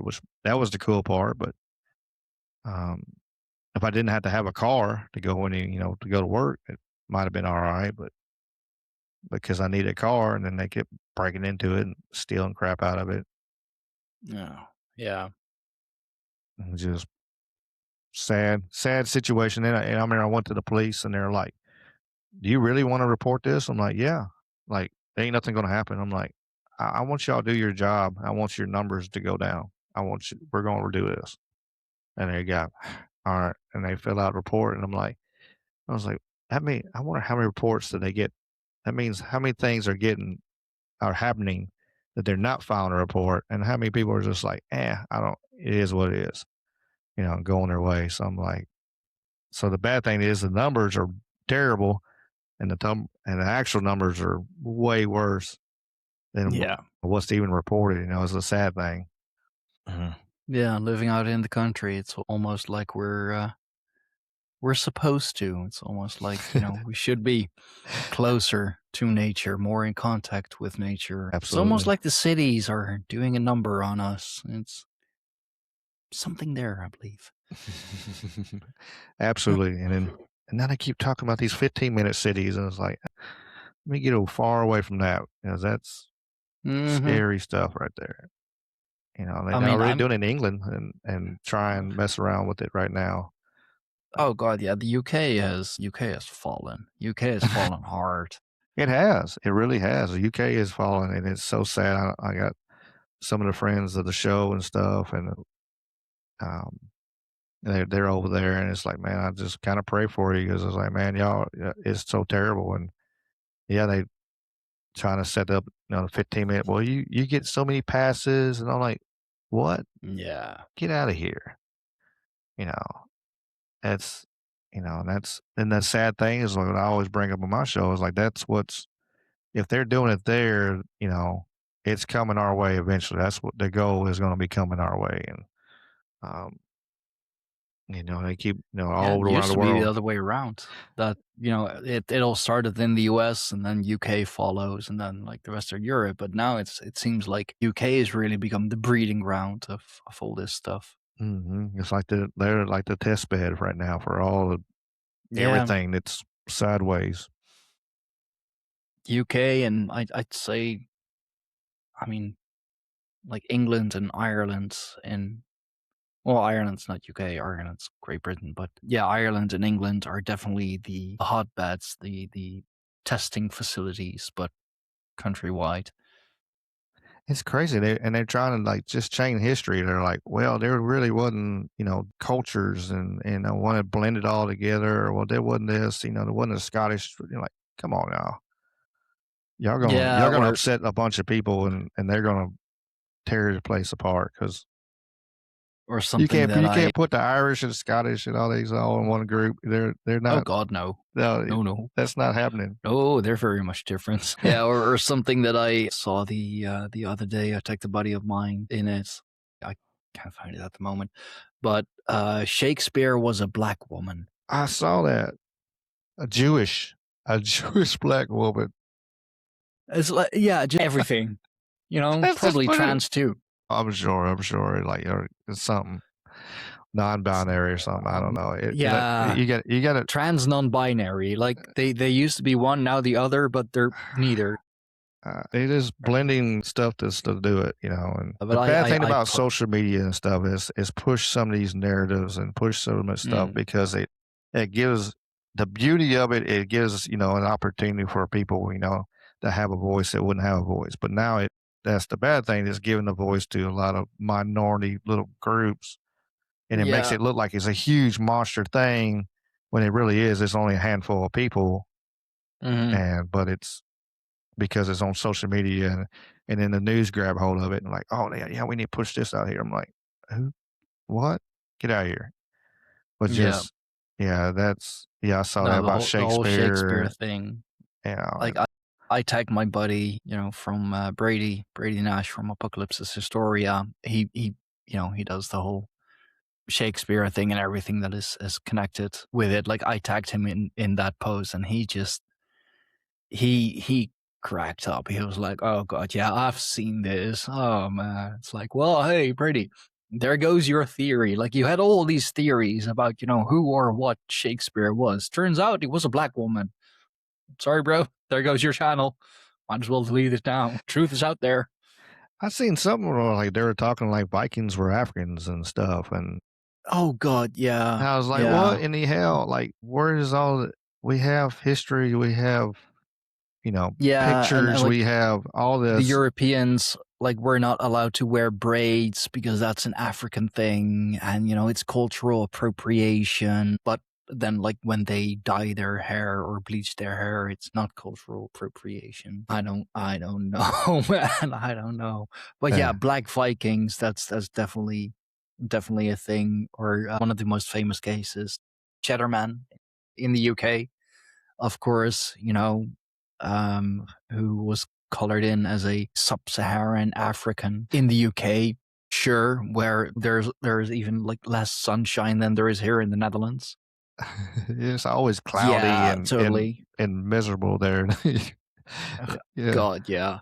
I I don't mean, know. It's like it don't make sense. Like they they just making up stuff. And then the bad thing is like they're putting it in like history books and stuff. And I always talk on yeah, my show about it. It was like I was like, look, I was like, there's a reason they've been everything is pushed to streaming and digital books and all this stuff. It's because one, they can, one like Amazon.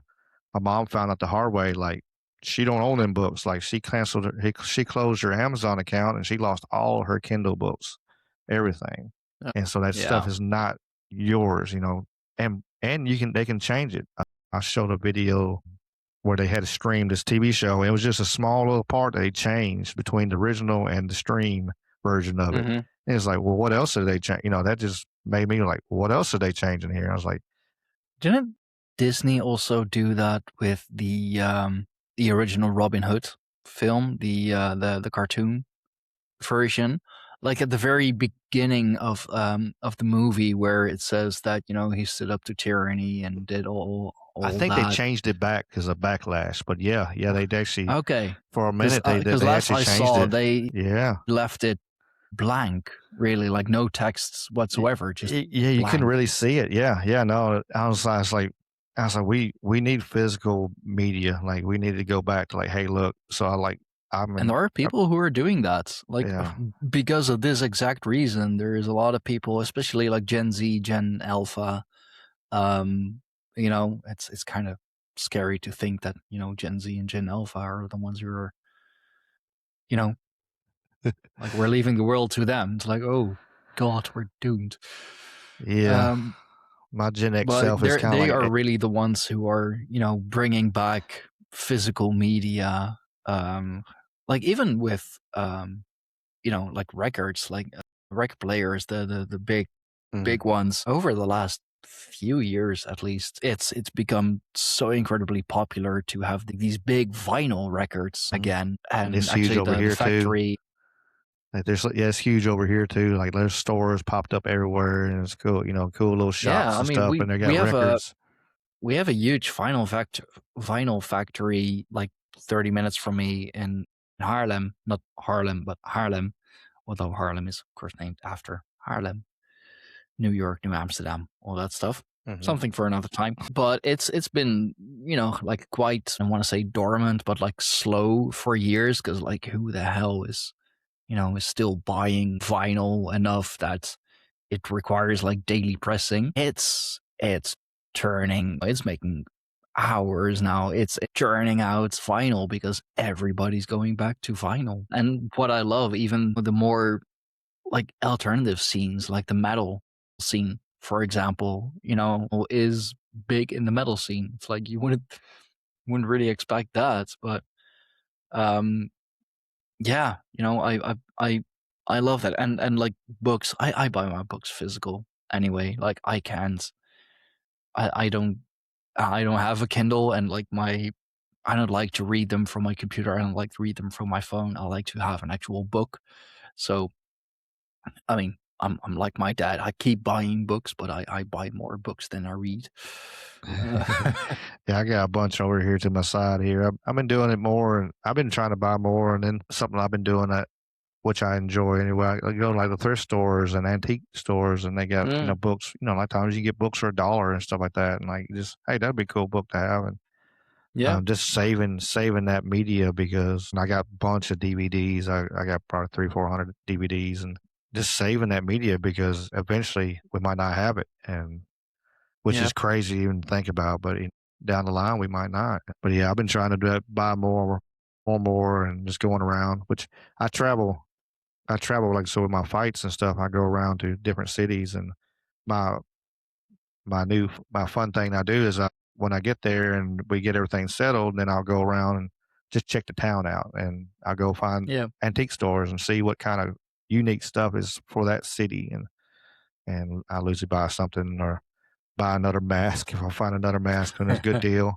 Um, as long as it's not too much, like I got a $30 yeah. limit. I got that's my it I goes over mean, my I'm like, no, I'm not buying more than that. yeah. No, my Um, my dad does that with bookstores. Like whatever town he goes to, whether it be just the weekend away with my mother, or for work or friends or whatever. Either he knows a good bookshop there, or he finds a good bookshop there. I don't know. He has like a sixth sense for good books and good bookshops and all that. Nice. Yeah, that's cool. It's fun, and like I said, because each place has its own history or have its own books, and especially like you might find books of that town, whatever, because a lot of times they'll have stuff like that, you won't find in other places. Hmm. Um, you know, and then just like the items and stuff, you never know what you're gonna find. I was in Yeah. Minneapolis, and I found a 4-story. It was a warehouse antique store, and I was going through Whoa. there, and I hit the second story, and they're like, "Have you been up to third?" I'm like, "No." And it's like, and I went up to the third floor, and was this guy had it was like his floor. He collected all these Chinese old artifacts and beds and all kinds of stuff, like statues that were like 7 foot tall, all kinds of Oh, stuff. that's It cool. it was all like, and all of it was, probably 100, 150, 200, 300 years. I mean, all of it's old, old. And I was like, I was like, if I hit the lottery, I'm coming back. And he's like, I don't even care if anybody buys anything. He says, I really don't. He's like, this is just I've been collecting for 25 years. And this is, if I sell something, I do. If I don't, I don't give a crap.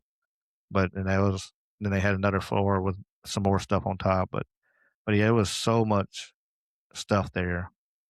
It was a cool, as old, it had old freight elevator and stuff like that. It was a real old warehouse. But like I was like, man, it's just an opportunity to see stuff. Like, man, who would have thought I was up in here?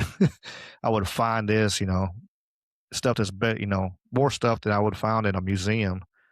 Hmm. Truly, in this random little warehouse in downtown Minneapolis. Like, what in the hell is this? But it's always cool to get out and see. I I mean, love yeah, traveling some of and seeing those stuff. some of those stores do really like truly have some crazy stuff, and hidden gems sometimes Hmm. as well, whether it be, I don't know, for the women, like, a fancy pair of shoes, but for, like less than $10, or, like very, very old books, especially the ones that are, more local about the region, about the city. Uh, that's always really, really cool. So yeah, charity shops, secondhand shops, there are so many hidden gems in there Yeah, sometimes. absolutely. Yeah, it had a Ouija board. I ran away from that though. I was like, oh nope, I don't want no part of that. Get away from me. I sent a picture to Discord and stuff to my friend James. Like, look, he's like, yeah, certain things I don't mess with. Ouija board is one Mm, of it. I stay away from because I know I'm sensitive to certain things and everything. And I just, no, I ain't trying. Like, every like paranormal and amazing thing I've happened is not what I've tried to happen kind of thing. If it yeah. happens, it happens. Okay. But like, I'm not trying to open portals and do all, no, I'm just, whatever happens, happens. I've had enough things happen to me in my life that I'm good. Yeah. Like I was told the story I've done on my show and James' show and a bunch of others. Like I've seen hundreds of orbs. I was driving in Memphis and got on the backside of a national cemetery, which it's so full you can't even bury anybody there no more. It's very very old graves, and I messed around and I got over there beside it, and my car cut off. I'm like, what in the hell? And I turned and Oh. look. Of course, I'm right beside the cemetery, and I turned and look, and I swear on everything, I had a couple friends in there, and I was sober. I never did drugs, but I was sober that night. I was DD, and Hmm.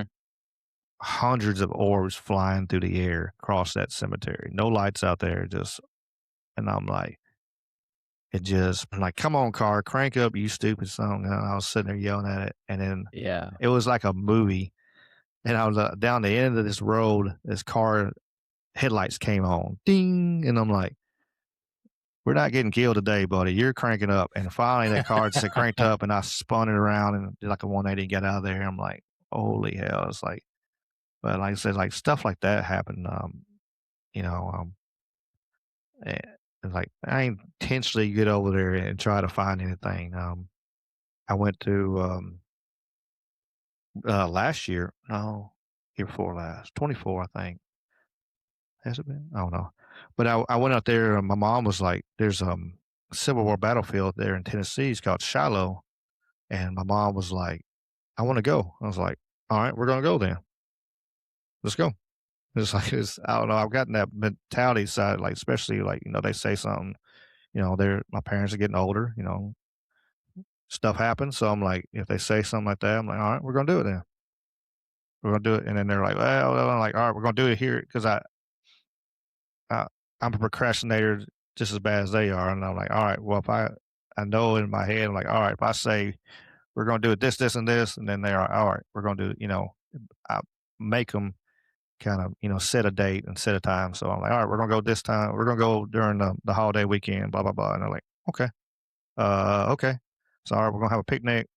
I don't know. I was just in one of the moods. Like, it was like, I laid it down the law, I guess, okay, we're just gonna do. And we had the windows down. We were driving through the trails and seeing all the spots. For the ones that don't know what Shiloh is, they had in 3 days, they had 24,000 people die on both sides. And it was there's lots of just holes they dug and threw bodies in, spots, mass graves, just because they just didn't have time to find. Some of them got dug up and put in the cemetery, but a lot of them, I actually took video of some of it where they still had some of the mass graves, and some of them, still I think missing. And we were driving around, and all of a sudden we heard this like light trumpet music, like kind of like.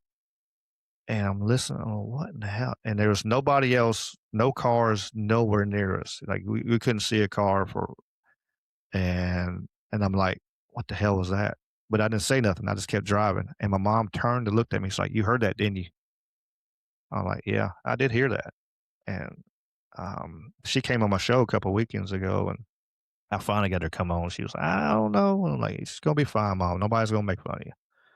And everybody loved her, of course, but and then she told her side, the same thing, and then we went through there, kept driving, and then we heard pow, and we heard like maybe a musket fire or a cannon fire, real faint. We heard cannon fire, and they were shooting cannons that day for the holiday, but it wasn't until another 45 minutes before they shot another cannon. So it wasn't the cannons that the cannon they had up there at the main entrance. But like I said, 45 minutes later they actually shot it off. So but we heard the cannon fire, the faint.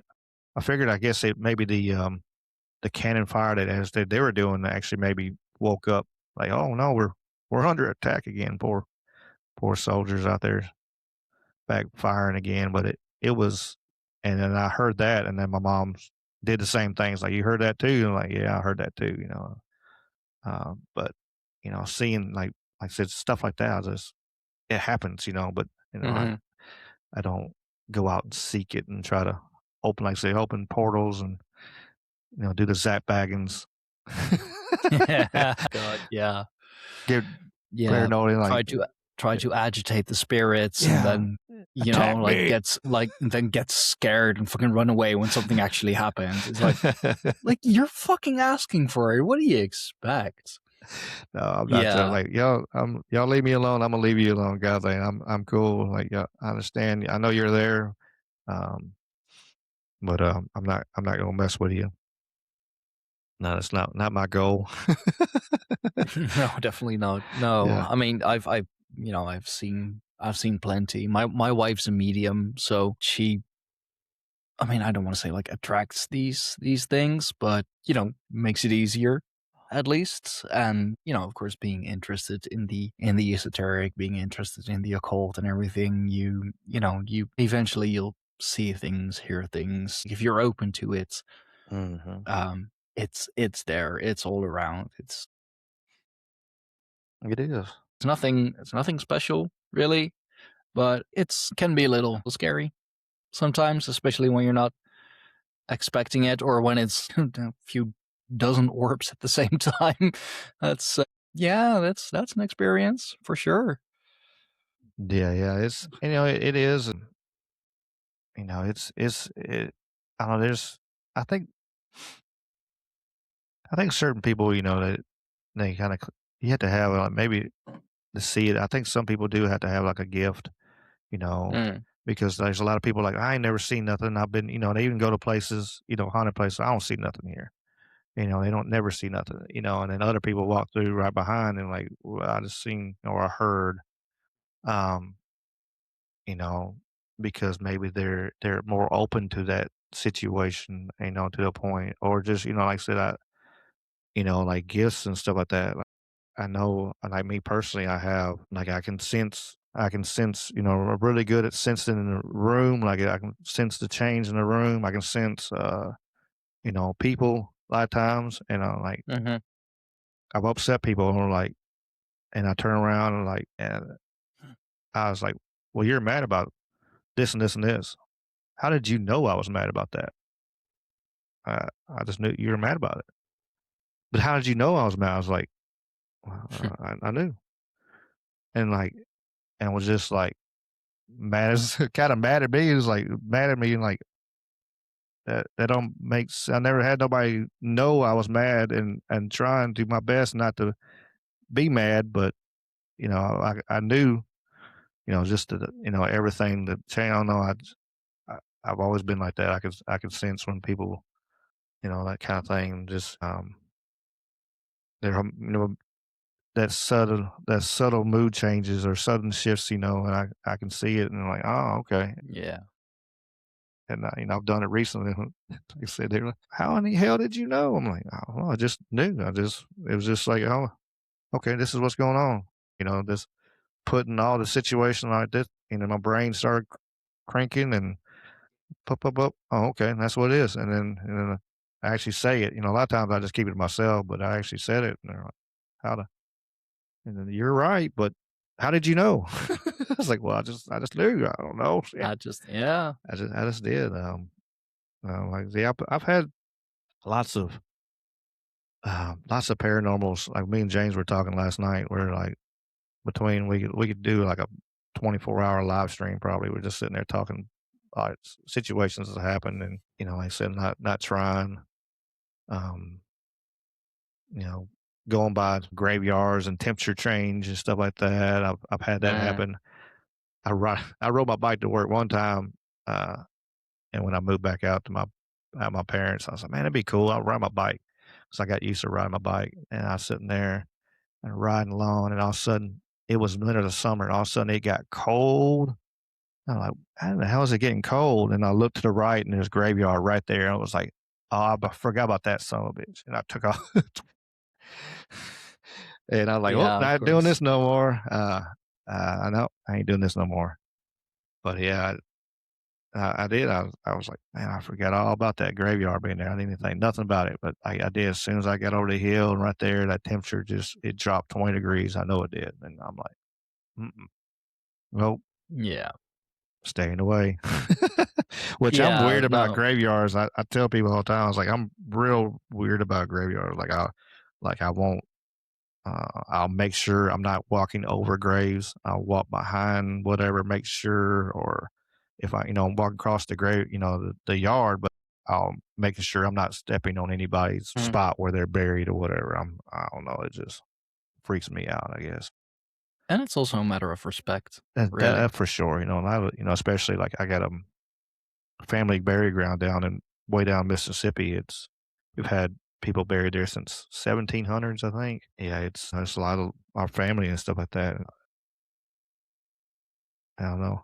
I just always have always been like that. See people just walking across there. I'm like a bunch of assholes. Get over here. I'm like but I don't say nothing because it's like man, it's like because I know that's me in my head that what I feel. But hmm yeah, I sure it is a respect thing. It's like I don't want to. This is your spot. I don't want to mess with you. Yeah, I mean it's your Uh, final resting place, so you'll be there for a while. So yeah.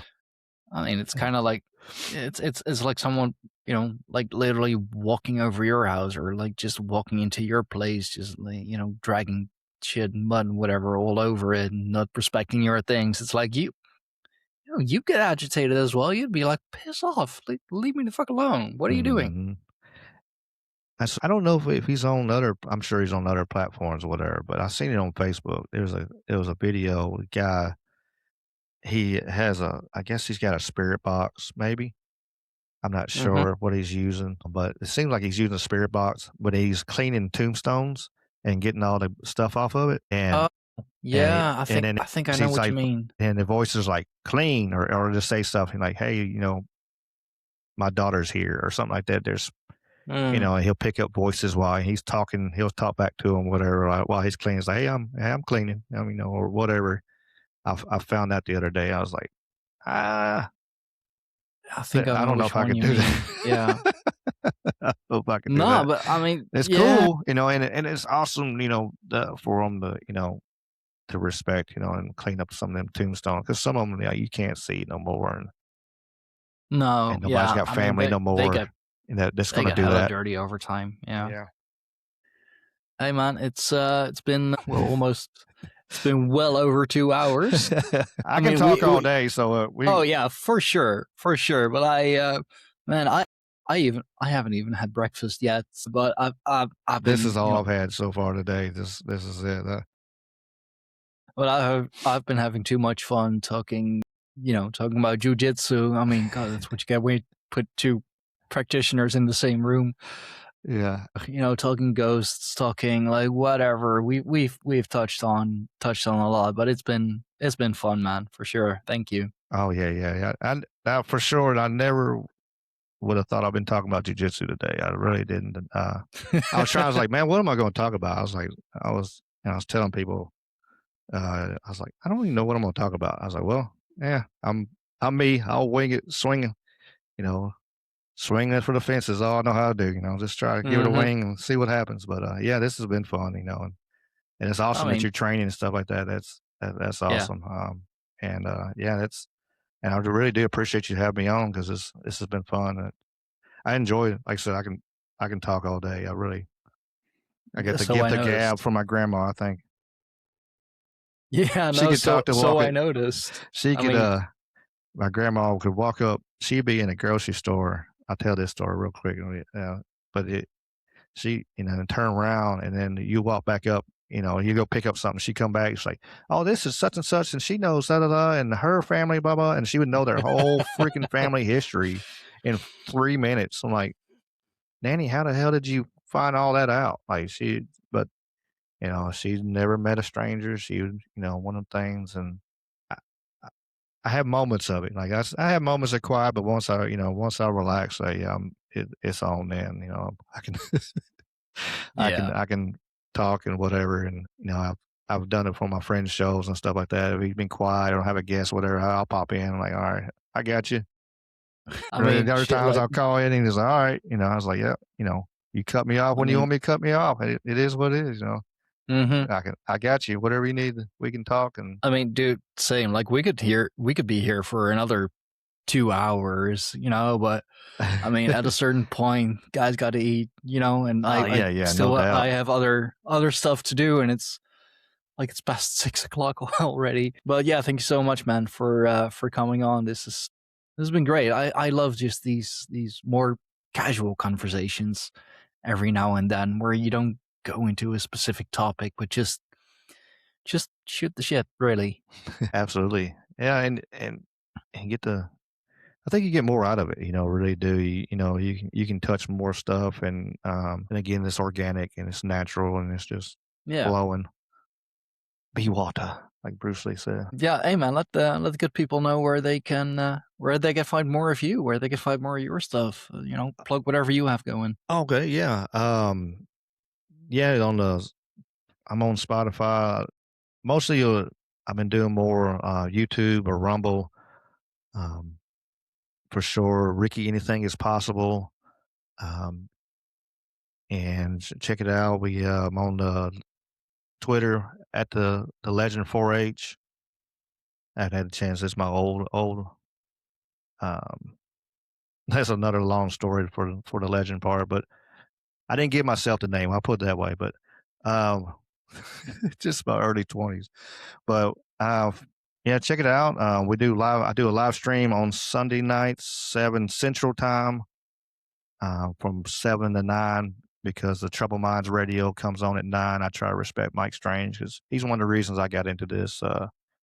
Seeing his show and seeing, hey, you can talk about all kinds of stuff. Like because that's always been one of the things that's always stopped me from doing it. It was like I don't want to be pigeonholed in one spot. Like you look through my channel and it's everything. There's all kinds of wild variety, and I know I don't like being pigeonholed.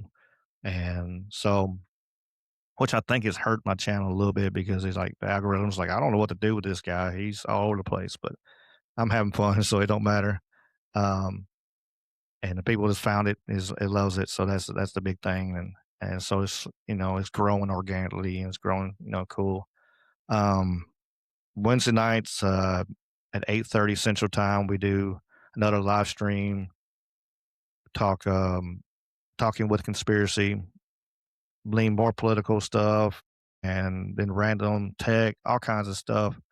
It's a good variety show. And then in the end, I show cat videos and feel good videos at the end. So to balance out, I believe in that harmony. So we talk Yeah. gloom and gloom about World War III and all this crap at the beginning. At the end, I'm gonna show some cat videos or my new fun is the cat food videos on Twitter where they're sitting there, and if you haven't seen them, they're funny. It's I'll have to check them out. yeah. It's of course it might be AI, no, of course it's AI, but it's cat.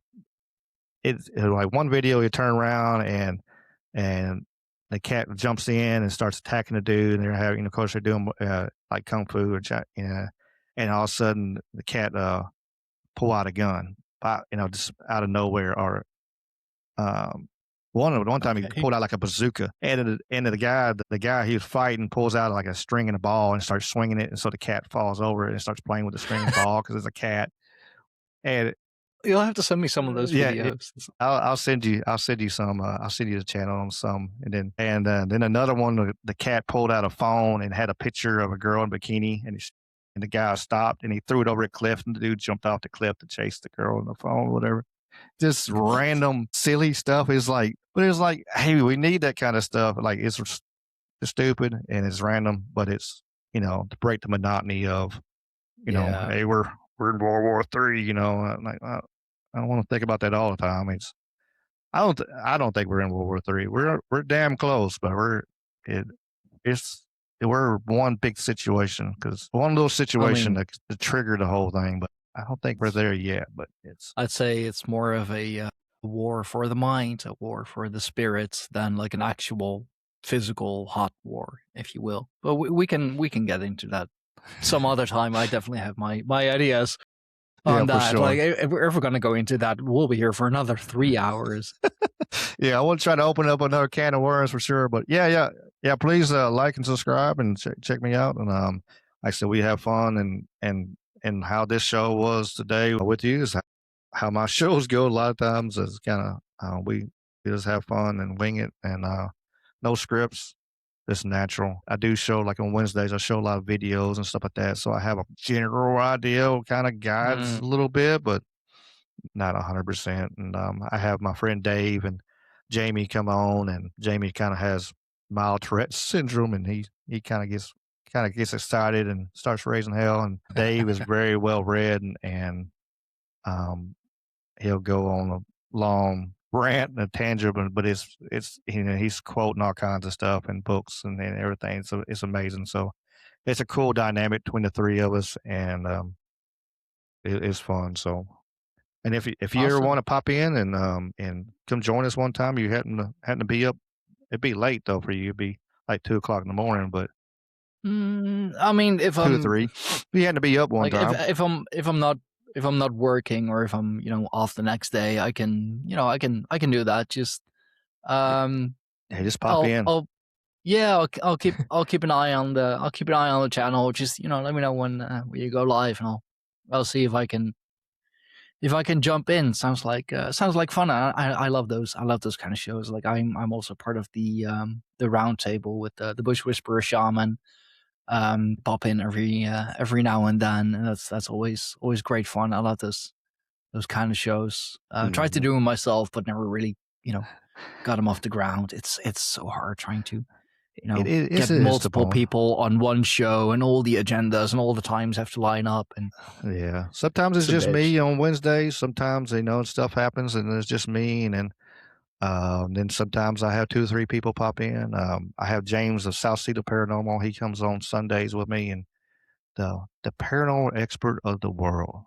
That's what I call him. But he don't Oh. like being called expert. But he's done a lot of, he's wrote a bunch of books and stuff like that on paranormal, and he's had a lot of experiences. And so it's fun having him on there. And then, like I said, I got some guests coming up, and from all over the place, from ghost hunters to I had, like I said, I had Merlin, the mystic.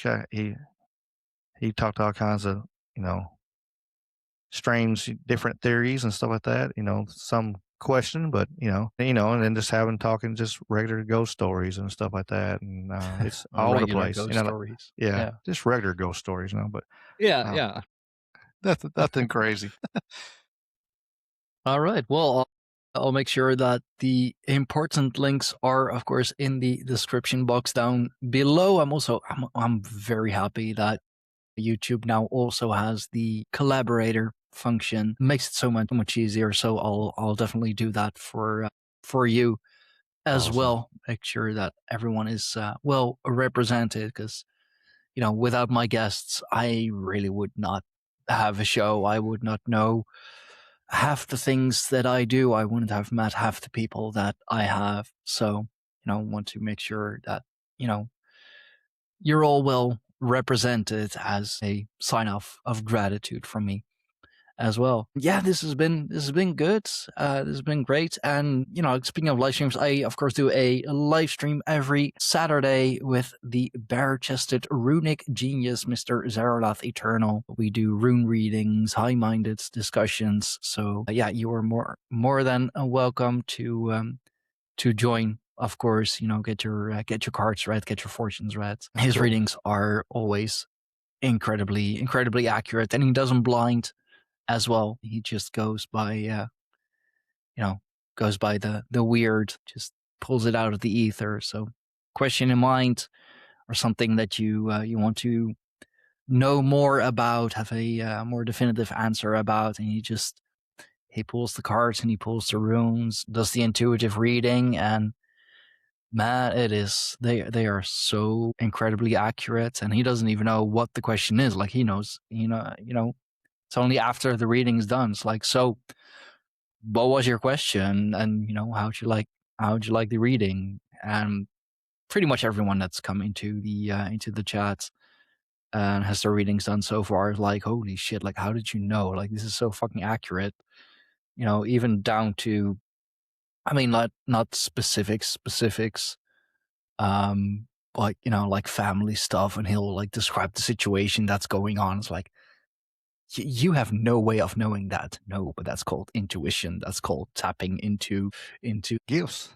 That people have gifts, and people understand that. gifts and rigorous training Oh, that's as true. I well. imagine. Yeah. Yeah, I wondered on something like that.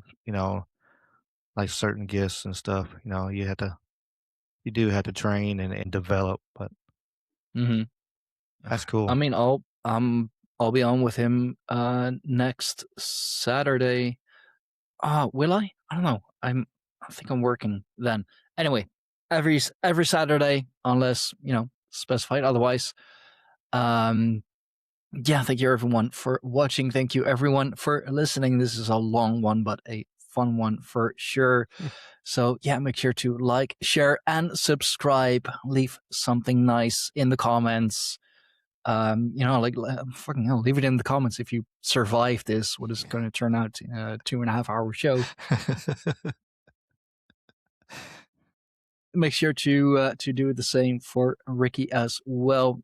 Check out the Patreon, patreon.com/Pagans, where you can get early access to all the shows, bonus material, discount on the merch, and of course our Greyhorn Pagans book club, where we are reading Night Sight of the Runes, which is a incredibly fascinating book on the runes, the magic of the runes, the darker magic of the runes.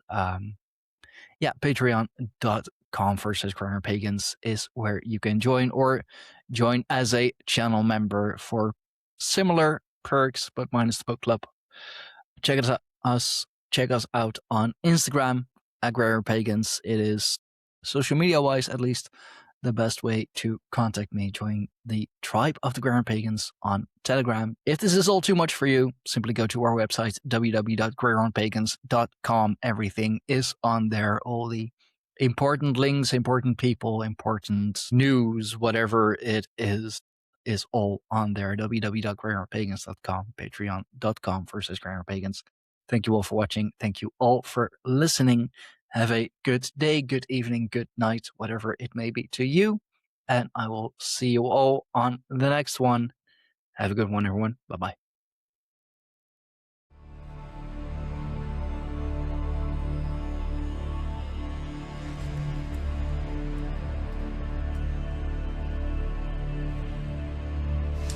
This was yet another amazing episode of the Greyhorn Pagans podcast. We thank you all for watching. We thank you all for listening. Remember to like, share, subscribe, and hit that notification bell so you will be notified whenever we upload something new. Support us on Patreon for early access and for everything else that we do with the tribe, for everything else that we do with the podcast. Find us on www.greyhornpagans.com. For now, we thank you